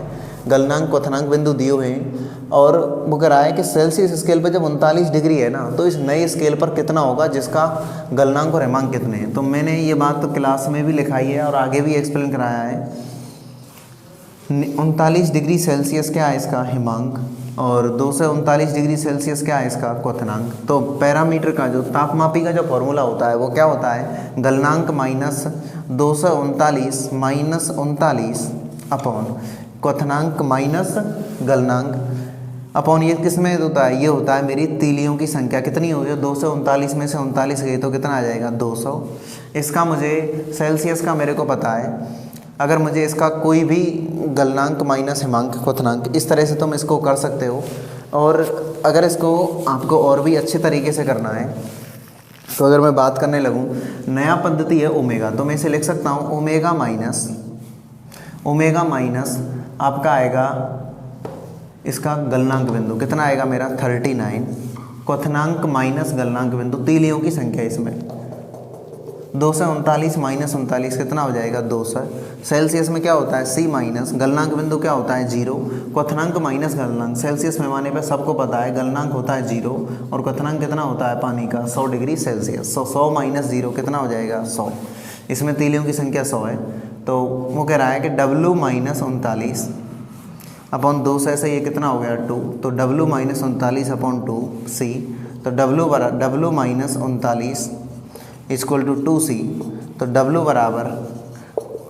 बराबर ये मेरा W बराबर जो हो जाएगा वो कितना हो जाएगा 2C प्लस 49। तो वो कह रहा है कि यदि सेल्सियस पर जो तापमान है वो 39 है, तो 39 78 प्लस 39, तो 9 और 8 कितने हो गए मेरे 7, 7 और 3 10 और 1 11, कितना आएगा 117 ऑप्शन डी आपका सही है। ये आपको शुरुआत में इस क्वेश्चन को करने में कुछ बच्चों को काफ़ी डिफ़िकल्ट का सामना कर सकता है, जिन्होंने नोट्स और कॉपी नहीं पढ़ी है तो उनको केयरफुली पढ़ें, आप इस क्वेश्चन को अपने आप कर देंगे। तो और वर्क बढ़ाइए, हार्ड वर्क बढ़ाइए, इसके माध्यम से आपको ये क्वेश्चंस जितने भी हैं वो इजी लगने लगेंगे। अब अगला क्वेश्चन की बात करने लगे, क्वेश्चन नंबर 44, निम्न में से कौन सा कथन असत्य है। प्रकाश वैद्युत प्रभाव प्रकाश की कणीय प्रकृति को दर्शाता है। ध्यान रखना, प्रकाश वैद्युत प्रभाव आइंस्टीन ने दिया था, प्रकाश की कणीय प्रकृति को दर्शाता है, और प्रकाश वैद्युत प्रभाव के ऊपर ही आइंस्टीन को नोबेल पुरस्कार मिला था। प्रकाश वैद्युत प्रभाव के ऊपर ही आइंस्टीन को नोबेल पुरस्कार मिला था। ध्यान रखना, E बराबर mc² के ऊपर आइंस्टीन को नोबेल प्रकाश नहीं मिला था, प्रकाश वैद्युत प्रभाव के ऊपर मिला था, और प्रकाश वैद्युत प्रभाव ऊर्जा संरक्षण के नियम पर आधारित है। अगला ऑप्शन है न्यूटन के कण का सिद्धांत के द्वारा प्रकाश के अपवर्तन एवं परावर्तन की व्याख्या की जा सकी। बिल्कुल सही है, न्यूटन ने प्रकाश को कण की प्रकृति बताया और कण की प्रकृति में अपवर्तन एवं परावर्तन की व्याख्या होती है। हाइगेन के अनुसार प्रकाश की तरंगें अनुप्रस्थ होती हैं। हाइगेन के अनुसार प्रकाश की तरंगें अनुदैर्घ्य होती हैं। हाइगेन ने सिर्फ यही गलती की थी, उसने प्रकाश की तरंगों को अनुदैर्घ्य बता दिया। नहीं, हाइगेन का सिद्धांत सभी सिद्धांतों में सबसे अधिक था। जैसे सारणी में बताते हैं, मेंडलीव की सारणी मोल्जे की सारणी का एक तरह से जनक थी। इसी तरह हाइगेन का सिद्धांत था प्रकाश के दिए गए सभी सिद्धांतों में सबसे सर्वोत्तम सिद्धांत जो है वो है हाइगेन का सिद्धांत। उसमें सिर्फ एक गलती थी, उसने प्रकाश तरंगों को क्या बनाया, अनुदैर्घ्य, जबकि वास्तव में प्रकाश तरंगें कौन सी होती हैं, अनुप्रस्थ तरंगें होती हैं, जिनके लिए किसी भी माध्यम की कोई भी आवश्यकता नहीं होती है। प्रकाश का ध्रुवण अनुप्रस्थ प्रकृति को प्रदर्शित करता है। बिल्कुल सही है, प्रकाश का ध्रुवण सिर्फ और सिर्फ ध्रुवण का मतलब होता है जो, अगर मैं कहूँ सीधी तरंग है, प्रकाश में जो तरंग कंपन होते हैं वो तरंग संचरण के लंबवत होते हैं। जैसे हम निकोल या किसी का भी ध्रुवक लगाते हैं तो प्रकाश के कंपन कैसे हो जाते हैं, सीधे हो जाते हैं। ध्यान रखना, प्रकाश को ध्रुवित करने के बाद प्रकाश तरंगों की तीव्रता कम हो जाती है और उसका फॉर्मूला होता है I बराबर I0 cos स्क्वायर थीटा। और एक बात पे ध्यान रखना, बल्ब से जो प्रकाश निकलता है वो ध्रुवित नहीं होता, अध्रुवित प्रकाश होता है। ध्रुवित प्रकाश एक सीधी लाइन में चलता है। आपने देखी होगी आपके आसपास में एक लेजर तरंगें जो होती हैं वो कौन सी होती हैं, ध्रुवित प्रकाश की होती हैं। अगला देखते हैं क्वेश्चन नंबर, तो इसमें कौन सा कथन सत्य है, 44 में कौन सा कथन असत्य है। प्रकाश वैद्युत प्रभाव प्रकाश की कणीय प्रकृति को, क्वेश्चन नंबर सी असत्य हो गया। हाइगेन के अनुसार प्रकाश तरंगें कौन सी होती हैं, अनुदैर्घ्य, ना कि अनुप्रस्थ। क्वेश्चन नंबर 45, समविभव पृष्ठ एवं वैद्युत क्षेत्र रेखाओं के मध्य कोण होता है, हमेशा याद रखना है कितना होता है, 90 डिग्री। अगर मैं बात करने लगूँ वैद्युत क्षेत्र, जितनी भी ये रेखाएँ जाती हैं ये वैद्युत क्षेत्र हैं, तो ये जितने भी पृष्ठ बन रहे हैं ये सारी जो लाइनें हैं ये समविभव लाइनें होती हैं। यहाँ विभव क्या रहता है, समान, ए पर बिंदु बी पर बिंदु सी पर अगर तुमसे बोले तो ये बी ए बराबर बी बी बराबर बी सी, ये जो लाइनें होंगी वो समविभव लाइनें होती हैं। तो वैद्युत क्षेत्र की दिशा ये है और इनके मध्य जो कोण होता है ऑलवेज वो कितना होता है 90 डिग्री। समविभव पृष्ठ एवं वैद्युत क्षेत्र रेखाओं के मध्य जो कोण होता है वो कितना होता है 90 डिग्री। अब आते हैं मैथमेटिक्स पर। तो मैं मैथमेटिक्स की बात करने लगूँ। क्वेश्चन नंबर 46, इसको मैं ढंग से साफ कर लेता हूँ।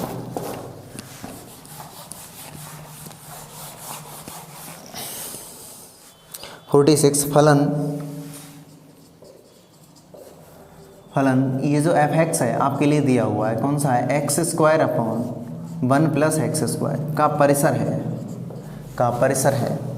तो ये पूछा है फलन x square upon 1 plus x square का परिसर है। तो सबसे पहले देखो इस पे भी स्क्वायर है और इस पे भी स्क्वायर है, तो फलन हमेशा तो कैसा रहेगा, पॉजिटिव। और अगर मैं बात करने लगूँ इस फलन को मैं कई तरह से लिख सकता हूँ। एफ एक्स बराबर एक्स स्क्वायर में 1 जोड़ देता हूँ, 1 घटा देता हूँ, और ये कितना है 1 प्लस एक्स स्क्वायर में वही लिख सकता हूँ एक्स स्क्वायर प्लस 1। इसको मैं क्या लिख सकता हूँ, इसको मैं लिख सकता हूँ, इसको अलग अलग में डिवाइड करके 1 upon 1 minus x square plus 1।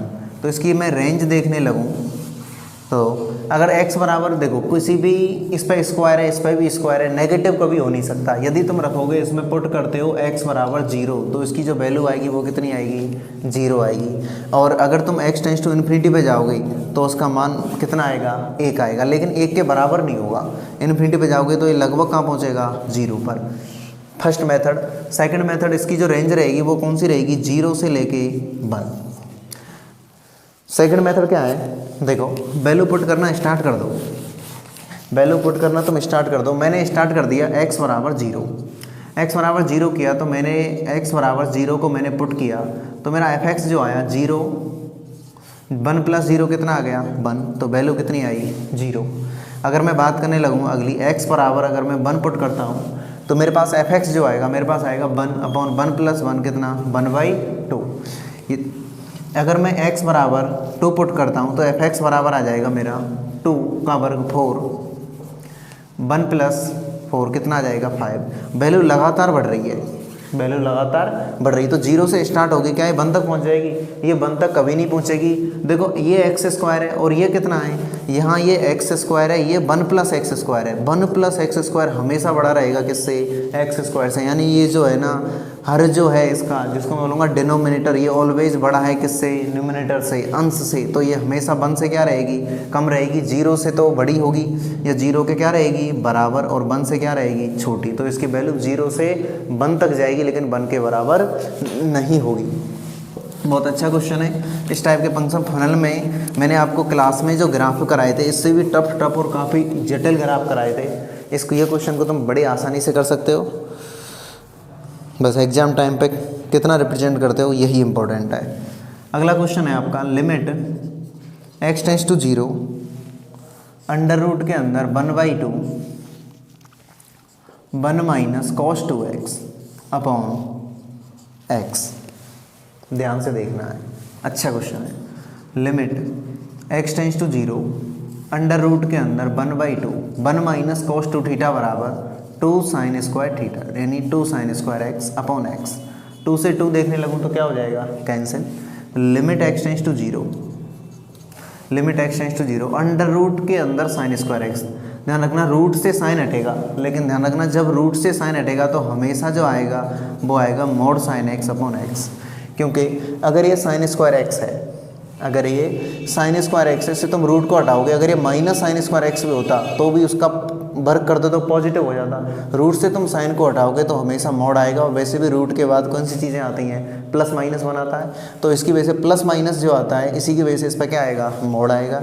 Mod में देखने लगूँ तो ये दो तरह से खुलेगा। x ग्रेटर देन 0 के लिए एक बार ये खुलेगा minus sine x upon x, और एक बार ये खुलेगा plus sine x upon x. Minus sine x upon x आप जानते हो limit x tends to 0 minus sine x upon x कितना हो जाएगा, -1। साइन एक्स अपॉन एक्स कितना आएगा, 1। कितनी लिमिट आ रही है इसकी, limit x tends to 0 sine x upon x 1। एक 1 आ रही है और एक -1 है, और एक कौन सी है 1।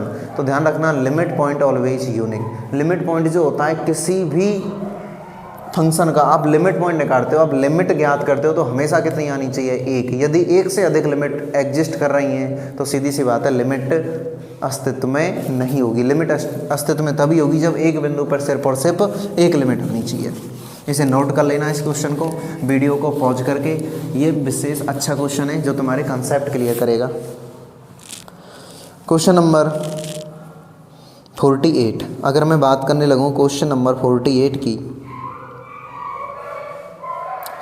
tan स्क्वायर एक्स के सापेक्ष सेक स्क्वायर एक्स का अवकलन है। तो tan स्क्वायर एक्स के सापेक्ष सेक स्क्वायर एक्स का अवकलन है, तो पहले तो आपको ये फंक्शन मानना है, एक फंक्शन u जिसको मैं बोल सकता हूँ tan स्क्वायर एक्स, एक फंक्शन b इसको मैं क्या बोल सकता हूँ, सेक स्क्वायर एक्स। मुझे क्या ज्ञात करना है, tan स्क्वायर एक्स के सापेक्ष, तो मुझे ज्ञात करना है क्या, dv अपॉन du।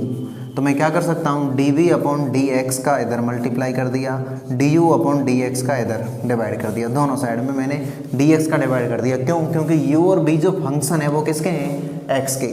तो dv ओवर dx, x के सापेक्ष इसका अवकलन कर दो, वो कितना हो जाएगा, 2 sec x।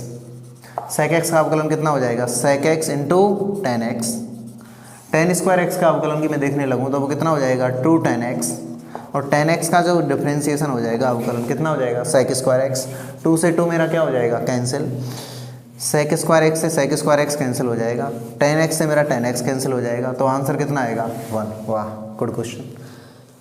ये जो क्वेश्चन है मेरा tan sec स्क्वायर x का बोल, तो ऑप्शन कितना आएगा, 1। sec square x tan square x, तो मेरा ऑप्शन आ जाएगा 48 में, वो कितना आएगा, 1। क्वेश्चन नंबर 47 के बाद 48 का जो ऑप्शन आएगा वो कितना आएगा, 1।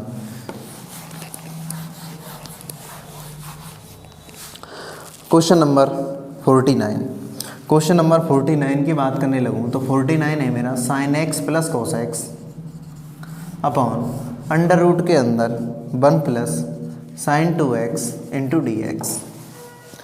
तो देखने लगूँ 1 को मैं क्या लिख सकता हूँ, sin square x plus cos square, इसको तुम ऐसे लिख सकते हो sin x plus cos x। इसको मैं क्या लिख सकता हूँ, sin x plus cos x का होल स्क्वायर का रूट। बात समझ में आई नहीं आई, इसको तुम खोलो, sin square x plus cos square x कितना हो जाएगा, 1। 2 sin x into cos x कितना हो जाएगा, sin 2x। रूट से ये मेरा कैंसिल हो जाएगा, लिमिट है नहीं जो मुझे कहीं कोई दिक्कत नहीं आएगी। sin x plus cos x, sin x plus cos x cancel हो जाएगा, कितना आ जाएगा, 1। और 1 का जो 1 dx का जो इंटीग्रेशन आएगा वो कितना आएगा, x प्लस सी। तो मेरा ऑप्शन जो हो जाएगा, अच्छा क्वेश्चन है, कौन सा हो जाएगा, सी ऑप्शन हो जाएगा 49 में, मैं ऑप्शन सी। इसको अच्छा क्वेश्चन है। इसी टाइप के क्वेश्चन एयरफोर्स में सबसे ज़्यादा आते हैं, जो बेसिक क्वेश्चन होते हैं। और पेपर जो ये बनाया गया है प्रॉपरली एयरफोर्स पर बेस्ड है, प्रॉपरली एयरफोर्स पर। अगला क्वेश्चन देखना, क्वेश्चन नंबर 50। अगर मैं बात करूँ, एक व्यक्ति की असत्य बोलने की प्रायिकता 3/4 है। एक व्यक्ति की असत्य बोलने की प्रायिकता 3/4 है, तो उसकी सत्य बोलने की प्रायिकता कितनी है, एक व्यक्ति की असत्य बोलने की जो प्रायिकता है 3/4 है, वो किसकी है, इसकी है असत्य बोलने की। मैं इसे ऐसे लिख सकता हूँ, P असत्य बोलने की जो इसकी प्रायिकता है वो कितनी है, 3/4। और दूसरा व्यक्ति है, ये व्यक्ति A के लिए है, दूसरा व्यक्ति B है, वो कह रहा है B की सत्य बोलने की प्रायिकता, B की जो है वो सत्य बोलने की जो प्रायिकता है वो कितनी है, 1/4। तो इस बात की क्या प्रायिकता है कि दोनों में विरोधाभास होगा, तो दोनों में विरोधाभास होगा, तो इस बात की प्रायिकता जो बनेगी मेरी वो कौन सी बनेगी, इस बात की क्या प्रायिकता है, दोनों में विरोध। ऐसा हो सकता है कि दोनों में विरोधाभास 2 कंडीशन में होगा। एक तो कौन सी है, A असत्य बोले, A असत्य बोले और B सत्य बोले। पहली कंडीशन तो क्या बनेगी, A कैसा बोले, A असत्य एवं A असत्य एवं B क्या बोले, सत्य बोले। और एक कंडीशन क्या होगी, B सत्य बोले, B सत्य बोले एवं A असत्य बोले, A असत्य। तो दोनों स्वतंत्र घटनाएं, दोनों का क्या होगा, मल्टीप्लिकेशन, क्योंकि A सत्य बोलता है तो ज़रूरी थोड़ी है B सत्य बोलेगा, B असत्य बोल सकता है, ये उसकी इच्छा पर निर्भर करता है। तो ये दोनों घटनाएं जो है वो कौन सी हैं, स्वतंत्र घटनाएं। और स्वतंत्र घटनाएं तो मैं A की सत्य बोलने की प्रायिकता, A की असत्य बोलने की प्रायिकता 3/4, तो सत्य बोलने की 1/4। B की सत्य बोलने की गिवन है 1/4। B की सत्य बोलने की प्रायिकता ए असत्य बोले बी सत्य बोले, तो इसमें जो ऑप्शन आएगा वो सॉरी इसमें ये हो जाएगा ए असत्य बोले बी सत्य बोले, तो बी इस बार असत्य बोले और ए क्या बोले सत्य बोले, ए सत्य बोले। तो मैं बात करने लगूँ प्लस बी असत्य बोले, तो बी की सत्य बोलने की प्रायिकता 1/4 है, तो असत्य बोलने की कितनी आएगी 3/4।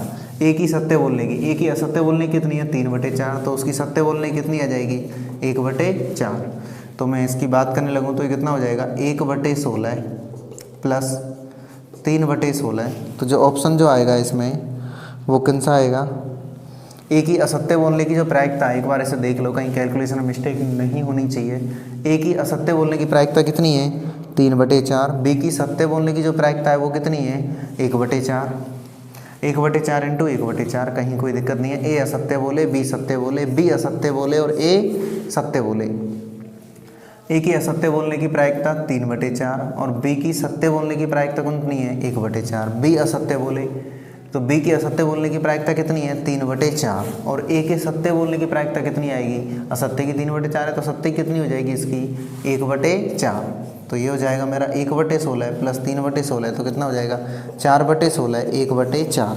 तो 1/4 इसमें कोई ऑप्शन नहीं है, तो ऑप्शन जो आएगा वो कौन सा आएगा, none of these. Question number 51, इस पर विशेष फोकस करना है क्योंकि क्वेश्चन नंबर 51 टाइप के क्वेश्चन एयरफोर्स में सर्वाधिक मात्रा में पूछे जाते हैं।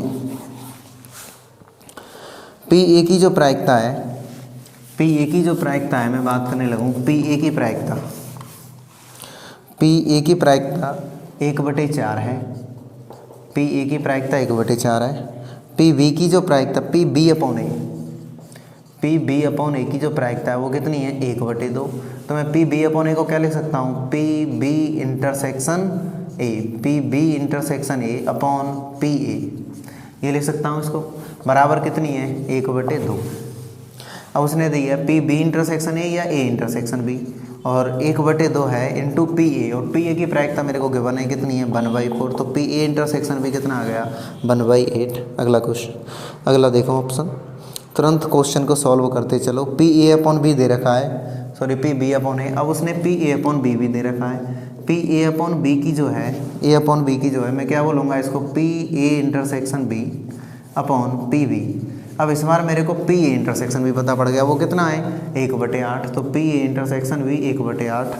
पी ए अपॉन बी की जो प्रायिकता दी हुई है वो कितनी दी है 1/4, यहाँ से मेरे क्या पता पड़ जाएगा पी बी, तो पी बी जो आ जाएगा मेरा वो कितना हो जाएगा, पी बी जो हो जाएगा मेरा यहाँ से सीधा मल्टीप्लिकेशन होगा पी बी का, तो ये कितना हो जाएगा यहाँ से मल्टीप्लिकेशन होगा 4 × 1/8, तो पी बी कितना आ जाएगा 1/4। मेरे पास पी ए भी आ गया और पी बी भी आ गया, पी ए 1/4 है और पी बी कितना है 1/2। अब मैं चाहूँ तो इसको रब कर सकता हूँ, मेरे को जो निकालना है वो कौन सा निकालना है 51 में मेरे को निकालना है P A bar intersection B bar, P A bar upon B bar. P A bar upon B bar को मैं लिख सकता हूँ P A bar intersection B bar upon P B बार।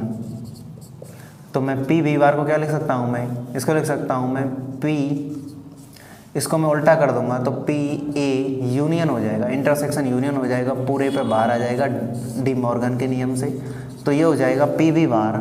इसे मैं लिख सकता हूँ 1 - P A 1 - P A union B upon कितना हो जाएगा पी बी का बार, तो 1 - पी बी। बहुत अच्छा क्वेश्चन है, ध्यान रखना इस बात का, क्योंकि इसमें पी ए इंटरसेक्शन बी, अब मुझे याद करना है 1 - पी ए यूनियन बी, और मेरे को पता है 1 - पी ए यूनियन बी जो होता है वो कितना होता है P A plus P B minus P A intersection B upon 1 - P B. तो अब देखो मैं लिख सकता हूँ इसे 1 - पी ए का मान कितना है मेरे पास, पी ए का मान है 1/4, पी बी का मान कितना है मेरे पास 1/2 minus P A intersection B का मान कितना है, पी ए इंटरसेक्शन बी का जो मान आया था हमारा यहाँ से वो आया है 1/8, 1 - पी बी, 1 - पी बी का मान कितना है, पी बी का जो मान आया था वो कितना आया था हमारा, पी बी का मान 1/2, तो 1 - पी बी, तो ये भी डायरेक्ट कितना हो जाएगा 1/2। तो देखो तो 1 माइनस यहाँ पे अगर मैं देखने लगूँ 1 माइनस 1/4 होगा तो कितना हो जाएगा ये 3/4 और यहाँ से माइनस 1/2 आएगा, माइनस का मल्टीप्लिकेशन होगा माइनस माइनस प्लस 1/8 आ जाएगा। ये कितना चल रहा है 1/8। अगर इसकी मैं कैलकुलेशन ऊपर करने लगूँ, आपको रफ कर देना है ये, तो इसकी जो कैलकुलेशन आएगी मैं देखने लगूँ 8 इसका एलसीएम आएगा तो ये आ जाएगा 6 माइनस इसका आ जाएगा 4 प्लस 1 अपॉन कितना है 1/2 तो 3, ये कितना आएगा 3/8 अपॉन 1/2। तो इसका जो ऑप्शन आएगा मैं देखने लगूँ ये 6/8 तो किससे कह सकते हो 3/4, जो कि काफ़ी लेंथी क्वेश्चन है पर बहुत कंसेप्चुअल है। Option D.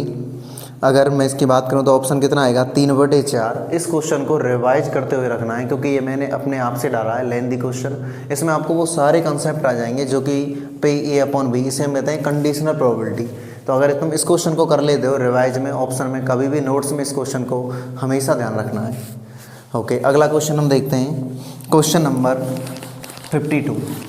मैं बात करने लगूँ क्वेश्चन नंबर 52 की, जो कि काफ़ी ईजी है। क्वेश्चन है y बराबर log x minus x, y बराबर log x minus x is greater than 0। तो इसका मतलब मैं बोलने लगूँ y बराबर log x माइनस एक्स, तो log x से इधर चला जाएगा, log x is greater than x। ऐसा कभी भी संभव नहीं होता है। x जो होता है, ये प्रोबेबिलिटी में देखना, x हमेशा बड़ा होता है किससे, log x के। तो इसका जो ऑप्शन रहेगा वो क्या रहेगा, नन ऑफ दीज। अगर मैं इसकी सेकंड मेथड की बात करने लगूँ तो इसका सेकंड मेथड देखो, y बराबर log x, ये है log x माइनस एक्स, इस 0 से बड़ा आना चाहिए। log x में से जब x घटाएं तो आप ग्राफ बनाओ log x का, ये log x का जो ग्राफ होता है ये होता है, और y बराबर x का ग्राफ ये होता है। y बराबर x का जो ग्राफ होता है वो हमेशा log x से कहाँ जाता है, ऊपर। तो y बराबर x ऑलवेज बड़ा होता है किससे, y बराबर log x के। एक भी कटान बिंदु नहीं है, तो कोई भी ऐसा x का मान नहीं होगा जिसके लिए log x बड़ा होगा x से, तो ये कभी भी पॉजिटिव नंबर नहीं आएगा। तो अगला क्वेश्चन देखते हैं, इसका जो ऑप्शन आएगा वो आएगा, इसका जो ऑप्शन में देखने लगूँ 52, इसका नन ऑफ दीज, कोई भी मान ऐसा नहीं होगा जिसके लिए ये मान सही होगा। ध्यान रखना, हमेशा इस कंसेप्ट को दिमाग में रखना, x ऑलवेज बड़ा होता है log x के। क्वेश्चन नंबर 53, ये मैंने क्लास नोट्स में बताया भी था, इस टाइप के क्वेश्चन बहुत सारे, x इंटू एक्स माइनस 1। अगर देखने लगूँ, हाँ तो देखो question number 53, f into x into x minus 1। तो अगर मैं देखने लगूँ तो x इक्वल टू 0 में एफ एक्स कितना है 0, x इक्वल टू 1 पे देखने लगूँ 1 माइनस 1 एफ एक्स बराबर 0। तो x की दो वैल्यू है मेरे पास, एक x बराबर 0 और x बराबर 1, दोनों पे जो वैल्यू है वो कितनी है 0। तो फलन एक ही नहीं होगा, एक का मतलब है एक के साथ सफलन होना चाहिए, हर वैल्यू पे मुझे डिफरेंट वैल्यू मिलनी चाहिए, तो ये कभी भी एक ही नहीं होगा। और मैंने ये क्लास में भी बताया था आपको, द्विघात समीकरण इसका जो ग्राफ बनेगा वो ये बनेगा। द्विघात समीकरण जो होता है वो अपने प्रांत R से R में ना तो कभी एक ही होता है और ना ही कभी आच्छादक होता है, ये डायरेक्ट ट्रिक होती है हमेशा। सेकंड मेथड क्या होता है, एक्स अक्ष के समांतर रेखा खींचो, अगर रेखा दो बिंदुओं पर काटने लगी तो फलन कैसा होगा, बहुएक। ये फलन बहुएक ही होगा, आच्छादक नहीं होगा। कौन सा होगा, अंतःक्षेपी। ये फलन होगा आपका बहुएकी एवं अंतःक्षेपी। अगला क्वेश्चन देखो, बात करने लगूँ मैं क्वेश्चन नंबर 54 की। 54 देखो, परवलय y² बराबर 4x पर y बराबर mx प्लस c स्पर्श रेखा खींची जाती है। तो स्पर्श बिंदु के निर्देशांक हमेशा याद रखने हैं, a/m², 2a/m। Question number 55, question number 55 की बात करने लगूँ मैं। Question number 55, limit x tends to infinity x minus 1 upon x plus 1 की power x minus 1 upon x plus 1 की पावर x बराबर है। तो limit n tends to infinity, देखो x टेंस टू इन्फिनिटी में लिमिट रखूँगा तो याद होना चाहिए सीधा, ये अधिकतम घातों का गुणांक आंसर देता है। ये जो फॉर्म 1 नहीं है, ये 1 नहीं है, 1 की पावर इन्फिनिटी। 1 की पावर इन्फिनिटी को सॉल्व करने के लिए क्या करते हैं, e की पावर में फंक्शन को लेते हैं, x आगे ले आते हैं, x minus 1 upon x plus 1 और एफ एक्स माइनस क्या करते हैं 1। F x minus one e की पावर एक्स, ये जो आएगा मेरा x minus one minus x minus one upon x plus one, x से x cancel, minus one minus two, तो यह हो जाएगा मेरा e की power minus two x upon x plus one. Direct इसका आंसर अधिकतम घातों का गुणांक आंसर देता है।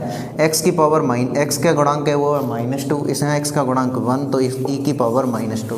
तो मेरा जो राइट ऑप्शन आएगा वो मेरा आएगा क्वेश्चन नंबर 55 का e की पावर माइनस टू, जो कि डी ऑप्शन है। अगला क्वेश्चन हम देखने लगे, क्वेश्चन नंबर 56। क्वेश्चन नंबर 56 देखो, क्वेश्चन नंबर जो 56 है वो है cos 10 degree, cos 10 degree, cos 150 degree, cos 50 degree, cos 130 degree, cos 170 degree का मान ज्ञात करना है। तो ध्यान रखना हमेशा cos A plus B, cos A plus cos B बराबर 0 होता है यदि ए और बी का योग जो हो वो कितना हो, पाई 180 डिग्री। तो देखो 170 और 10 कितना है 180, 130 और 50 कितना है 180, तो इनका योग देते तो ये भी कितना देगा मेरा 0 और ये भी कितना देगा 0। और ध्यान रखना यदि कॉस में सीरीज़ का क्वेश्चन आए, कॉस में सीरीज़ का क्वेश्चन आए और यदि सम संख्या में टर्म हो तो डायरेक्ट आंसर क्या होता है 0, हमेशा ध्यान रखना। अगला मैं क्वेश्चन देखने लगूँ, अगला क्वेश्चन में देखने लगूँ क्वेश्चन नंबर 57। क्वेश्चन नंबर 57 देखने लगूँ तो क्वेश्चन नंबर अवकल समीकरण x dy minus by D x बराबर 0 निरूपित करता है। तो अगर मैं देखने लगूँ x dy by D x, तो पहले देखो x dy बराबर बाई डी एक्स वाले को y की तरफ ले जाओ, 1/y dy, x वाले टर्म को x वाले टर्मों की तरफ लाओ, दोनों तरफ क्या कर देंगे इंटीग्रेशन, 1/y का इंटीग्रेशन log y, 1/x का integration log x plus c की जगह मैं इसे लिख सकता हूँ log c। तो ये हो जाएगा log y बराबर log x c। तो मैं देखने लगूँ y बराबर, ये log से log y बराबर x c, या हम लिख सकते हो तुम y बराबर mx, जो कि मूल बिंदु से गुजरने वाली सरल रेखा को प्रदर्शित करता है। c एक कांस्टेंट है, तो मेरा क्वेश्चन नंबर 57 का आंसर मूल बिंदु से जाने वाली रेखा, जो कि ऑप्शन कौन सा आएगा बी। देखो क्वेश्चन नंबर बात करने लगूँ 58 की। क्वेश्चन नंबर 58 सारणिक इसका है आव्यूह का ए स्क्वायर प्लस ए, तो ए इनवर्स का मान होगा। ध्यान रखना इसको, अगर कुछ बच्चे कैलकुलेशन बेसिस करते हैं तो बहुत ज़्यादा लेंदी पड़ता है। तो डायरेक्ट मुझे ए इनवर्स का मान ज्ञात करना है, तो मैं क्या करूँगा ए इनवर्स का मल्टीप्लिकेशन कर दूंगा। ए इनवर्स का अगर मैं मल्टीप्लिकेशन कर दूंगा तो यहाँ हो जाएगा ए इंटू ए इनवर्स, तो ये हो जाएगा मेरा आइडेंटिटी आव्यूह ए, ये कितना हो जाएगा ए इनवर्स बराबर 0। तो ए इनवर्स जो यहाँ से डायरेक्ट आ जाएगा वो कितना आ जाएगा आई माइनस ए। तो मेरा ऑप्शन जो आएगा मेरा कौन सा आएगा A inverse I minus A, C option. Question number 59, अगर मैं क्वेश्चन नंबर 59 देखने लगूँ, क्वेश्चन नंबर 59 एडजॉइंट ए आपको दिया है, एडजॉइंट ए एवं एडजॉइंट ए का मान क्रमशः है आपको दिया हुआ है। एक वर्ग आव्यूह है जिसके लिए एक 3 कोटि का वर्ग आव्यूह है और इसका एडजॉइंट ए का मान ज्ञात करना है। और एडजॉइंट ए का मान 3 कोटि का एडजॉइंट ए जो होता है वो होता है मॉड ए की पावर n-1। इसको हमेशा याद रखना है। अगर आपको मॉड ए दिया हुआ है 5, मॉड ए अगर यदि 5 है तो मॉड ए यदि 5 है तो मॉड ए 5 3 कोटि का आव्यूह है, तो 3-1 कितना हो जाएगा 2, तो 5 का स्क्वायर कितना हो जाएगा 25, फर्स्ट ऑप्शन। सेकंड ऑप्शन में सेकंड क्वेश्चन हो रहा है इसी ऑप्शन में, तो adjoint A into adjoint A का मॉड। तो ध्यान रखना है भाई इस क्वेश्चन को, ये क्वेश्चन तो इजी है। एडजॉइंट ए बराबर मॉड ए की पावर n-1, एडजॉइंट ए का जो मॉड है वो कितना 5, 3 कोटि का आव्यूह 3-2, आंसर कितना आ जाएगा 25। इसका ध्यान रखना है, जो मेरा दिया है वो कौन सा है, देखो हमें जो ज्ञात करना है वो कौन सा है adjoint A upon adjoint A का मॉड। अब देखना मैं यहीं से इस क्वेश्चन का आंसर इसी से निकालता हूँ। और वो कैसे, यदि मैं ए की जगह एडजॉइंट ए रख देता हूँ, ये एडजॉइंट ए है, मैं ए की जगह मैंने क्या रख दिया एडजॉइंट ए, तो ए की जगह मैंने एडजॉइंट ए रख दिया की पावर n-1। तो अब एडजॉइंट ए को मैं दोबारा क्या लिख सकता हूँ मॉड ए की पावर n-1 और इसकी पावर क्या चल रही है n-1, तो ये हो जाएगा मॉड n-1 का होल स्क्वायर। तो ये हो जाएगा मॉड 3 कोटि का अवयव 3 - 1 2 और 2 का वर्ग 4। मॉड a का वर्ग जो है, मॉड a का मान कितना है 5, 5 का वर्ग कितना हो जाएगा 625। तो ये आपके जो ऑप्शन आ जाएंगे वो कौन से आ जाएंगे 25, 625। ऑप्शन जो है वो कौन सा है, डी ऑप्शन है आपका। ऑप्शन जो है वो कौन सा है, डी ऑप्शन। क्वेश्चन नंबर 60 देखें। क्वेश्चन नंबर 60 में ये दीर्घवृत्त के ऊपर है। क्वेश्चन नंबर 60 देखने लगूं तो ये है मेरा x²/9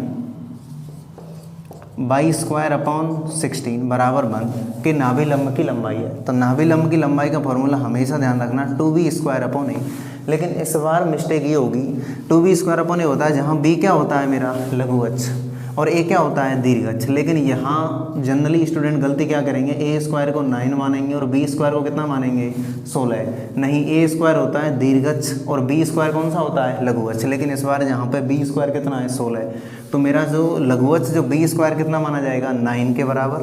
2 × 9 इंटू a² का जो मान होगा वो कितना होगा 16। 16 का कितना हो जाएगा 4। तो ये कितना आएगा 2 से 4, आंसर कितना आएगा 9/2।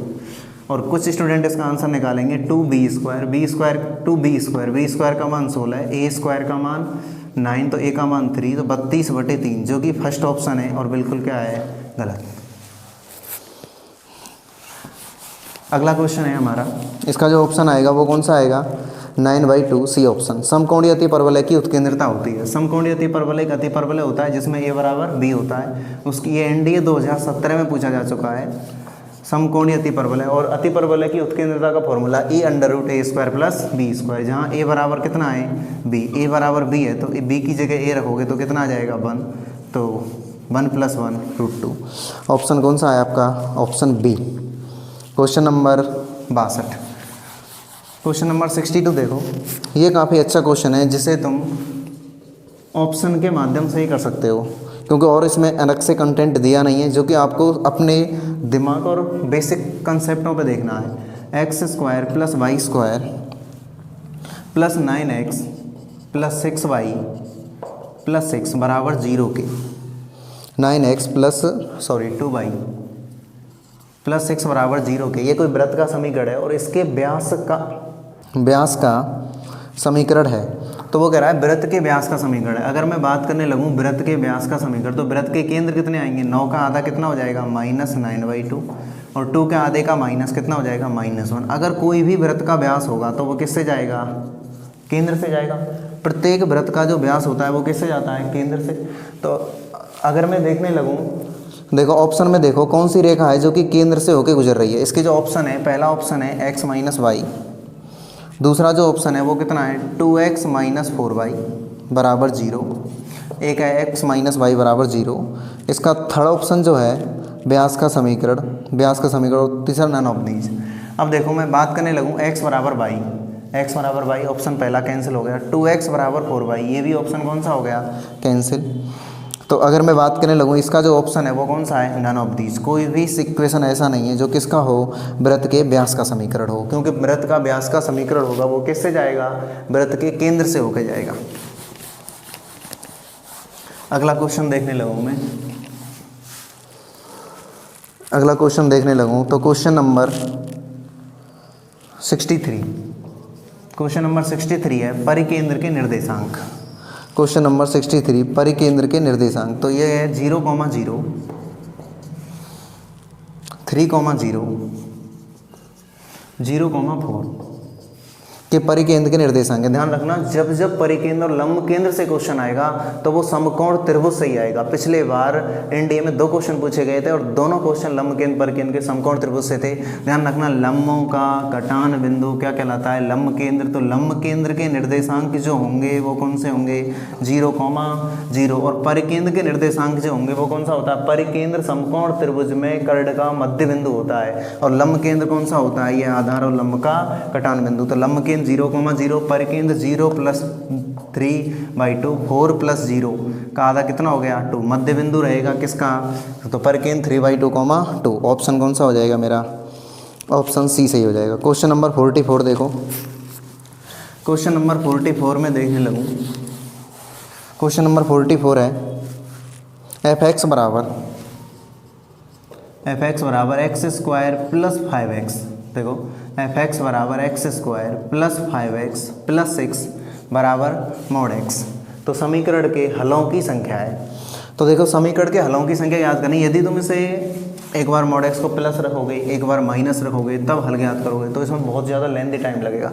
उसके बजाय अगर तुम ग्राफ मेथड से करें तो ये बहुत ज़्यादा इजी होगा। एक्स स्क्वायर प्लस, इसको मैंने बताया था द्विघात समीकरण का जो ग्राफ होता है वो पैराबोला होता है। इसके मैं फैक्टर करने लगूँ तो ये बनेगा x plus 2 into x plus 3। तो ये 2 और -3 पर जाके क्या करेगा, कट करेगा। ये -2 और -3 पर मैं y बराबर मॉड x के ग्राफ की देखने लगूँ तो y बराबर मॉड x का जो ग्राफ होता है वो कौन सा जाता है, यहाँ से यहाँ आगे जाएंगे तो ये कहीं ना कहीं तो कट करेगा। तो एक कटान बिंदु ये आ गया और दूसरा कौन सा आ गया, ये आ गया। तो नंबर ऑफ सॉल्यूशन कितने होंगे, 2। तो इसमें कोई भी कैलकुलेशन की ज़रूरत नहीं है, सिर्फ ग्राफ बनाओ और डायरेक्ट आंसर।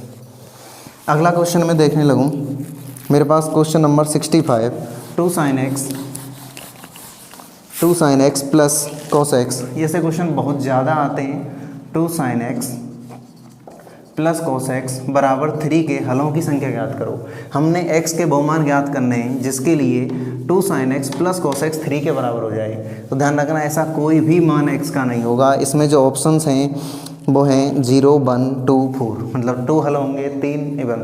ध्यान रखना a sin x plus b cos x की जो मैक्सिमम वैल्यू होती है वो क्या होती है, अंडर रूट के अंदर ए स्क्वायर प्लस बी स्क्वायर। तो इसकी अंडर रूट के अंदर ए स्क्वायर प्लस बी स्क्वायर। ए का मान कितना आएगा 2, 2 का वर्ग कितना 4, बी का मान कितना आएगा 1, तो कितना हो जाएगा √5। √5 इसका मैक्सिमम मान रहेगा। इसका मैक्सिमम मान कितना रहेगा √5। तो ये कभी 3 के बराबर हो ही नहीं सकता क्योंकि इसका मैक्सिमम 1 है। तो लेकिन कुछ स्टूडेंट क्या समझते हैं कि sin x की मैक्सिमम वैल्यू 1 और cos x की मैक्सिमम वैल्यू 1, तो 2 + 1 3 हो सकता है। लेकिन sin x जब मैक्सिमम होता है x बराबर 90 पर sin x मैक्सिमम होता है और वो वैल्यू कितनी देता है 2। लेकिन उस समय पर cos x मैक्सिमम नहीं होता, उस जगह पे ये 1 नहीं देता। x बराबर 90 पर sin x 1 देता है तो x बराबर 90 पर cos x कितना देता है 0, तो ये 2 पे रह जाता है। तो ये कभी भी 3 नहीं हो सकता एक ही वैल्यू के लिए। तो 2 इसके कोई भी सॉल्यूशन विद्यमान नहीं होगा। अगला क्वेश्चन है क्वेश्चन नंबर 66, प्राकृतिक संख्याओं के समुच्चय में परिभाषित संबंध इस प्रकार है। प्राकृतिक संख्याओं के समुच्चय n में है, संबंध है मेरा x is less than y। वो कह रहा है क्या ये स्वतुल्य होगा। अगर मैं बात करने लगूँ क्या खुद की संख्या खुद से छोटी नहीं होती, वो खुद के बराबर होती है, स्वतुल्य नहीं होगा। अगर मैं कहूँ सममित है, अगर a x y से छोटा है तो ये कंपलसरी नहीं होगा कि y x से छोटा होगा। जैसे 1 छोटा है 2 से तो 2 छोटा नहीं होगा 1 से, तो ये सममित भी नहीं होगा, स्वतुल्य भी नहीं होगा। लेकिन संक्रामक हो जाएगा क्योंकि x छोटा है y से और y छोटा है यदि z से, तो x किससे छोटा होगा z से। और ये कब होगा, जब कौन से उसने दिया है नेचुरल नंबर है, तो नेचुरल नंबर के लिए ये हो जाएगा। तो ये स्वतुल्य नहीं होगा, सममित नहीं होगा, क्या हो जाएगा, संक्रामक हो जाएगा। इसमें मैं ऑप्शन देखने लगूँ स्वतुल्य, सममित, संक्रामक, तो कौन सा ऑप्शन सही रहेगा, संक्रामक, C option. Question number 67, x r बराबर, ये क्वेश्चन विशेष अच्छा है, इस क्वेश्चन को कॉपी में नोट करना है और ये अच्छा क्वेश्चन है काफ़ी। X r equal to cos pi upon 2r इंटू साइन पाई अपॉन 2r। तो मुझे ज्ञात करना है कौन सा, x1 x2 x3 dot dot dot infinity. तो अगर मैं देखने लगूँ सबसे पहले ज्ञात करूँगा x1, तो r की जगह 1 रखूँगा तो ये आएगा कॉस पाई/2 प्लस ये आयोटा दिया हुआ है इसमें साइन पाई/2, ये हो गया x1। मुझे x2 भी ज्ञात करना है तो r की जगह 2 रखूँगा तो ये कितना हो जाएगा कॉस पाई/2 का whole square plus iota sine पाई/2 का whole square, dot dot dot चलता रहेगा। अगर मैं देखने लगूँ तो ये आयोटा यहाँ पे आएगा, तो डी मॉर्गन नियम से x1 में से x1 x2 x3 कर सकता हूँ। तो ये जो होगा कॉस पाई/2 मल्टीप्लिकेशन में आ जाएगा इससे डायरेक्ट, ये ऐड में आएगा पाई/2 का whole square dot dot dot infinity, ये बनेगा डायरेक्ट आयोटा साइन पाई/2 का होल स्क्वायर इन्फिनिटी। तो अनंत श्रेणी का जो योगफल होता है वो होता है a/1 - r। तो ये बनेगा एक कॉस पाई/2 1 - r। तो अगर मैं बात करने लगूँ इसकी तो मैं पाई/2 चाहूँ तो पाई कॉमन ले सकता हूँ इसमें से, ये पाई कॉमन आ जाएगा, ये बन जाएगा मेरा 1/2 1/2 का whole square dot dot infinity plus sine, same इसी तरह पाई यहाँ से कॉमन आ जाएगा 1/2 1/2 का होल स्क्वायर इन्फिनिटी, बाई बराबर कॉस एक्स पाई, अनंत श्रेणी का योगफल 1/2 का whole square a/1 minus are, तो 1/2 1 माइनस आर का मान भी 1/2 है, तो ये भी कितना हो जाएगा 1/2 आयोटा, सेम इधर होगा 1/2 से 1/2 1 कितना बचा पाई, सेम इसका भी योगफल किसके बराबर होगा पाई के, कॉस पाई कितना होता है मेरा कॉस 180 डिग्री -1, साइन पाई कितना होता है 0, तो आंसर कितना आएगा -1, जो कि क्या होगा एक रियल नंबर, रियल नंबर। इसके बाद मैं देखने लगूँ क्वेश्चन नंबर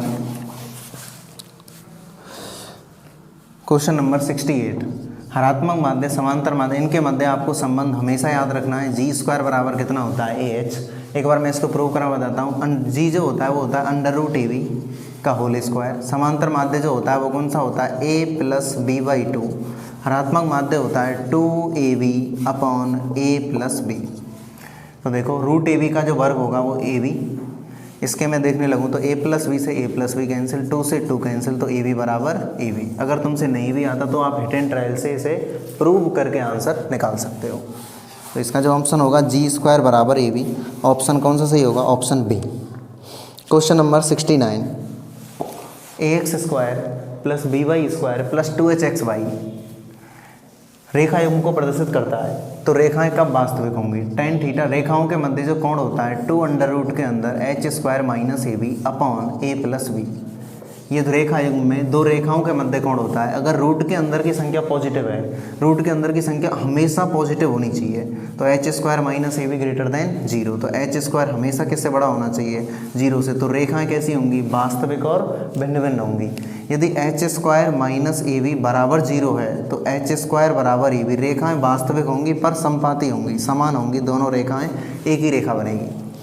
क्वेश्चन नंबर 70 जो कि आपको याद रखना है, सबसे इम्पोर्टेंट है, इसी को हम डेल बोलते हैं, और डेल का जो मान होता है वो होता है ABC + 2FGH। इसको मैं अभी लिखता हूँ रफ करके, इसको याद रखना है हमेशा, ये बहुत बार काम आता है मैथमेटिक्स में। और ये डाटा बेसिस जो क्वेश्चन है सारडिक को हमेशा याद रखना, ये होता है ABCFG, ये H, इसकी जो वैल्यू होती है वो होती है ABC + 2FGH - AF² - VG² - CH²। इसका जो ऑप्शन आएगा वो आएगा आपका ABC + 2FGH - AF² - VG² - CH²। इसका जो ऑप्शन आएगा वो आएगा C। आपका हर सैटरडे को इसी तरह से टेस्ट सीरीज होगी और एग्ज़ाम होगा, और आपको प्रत्येक सैटरडे को इस टेस्ट में भाग लेना है। जितने भी मार्क्स आते हैं अपनी तैयारी का लेवल आपको जांच करना है। आपके पेपर के ऊपर एक QR कोड दिया जाएगा और इसके माध्यम से आप QR कोड को स्कैन करके सारे सॉल्यूशन देख सकते हो।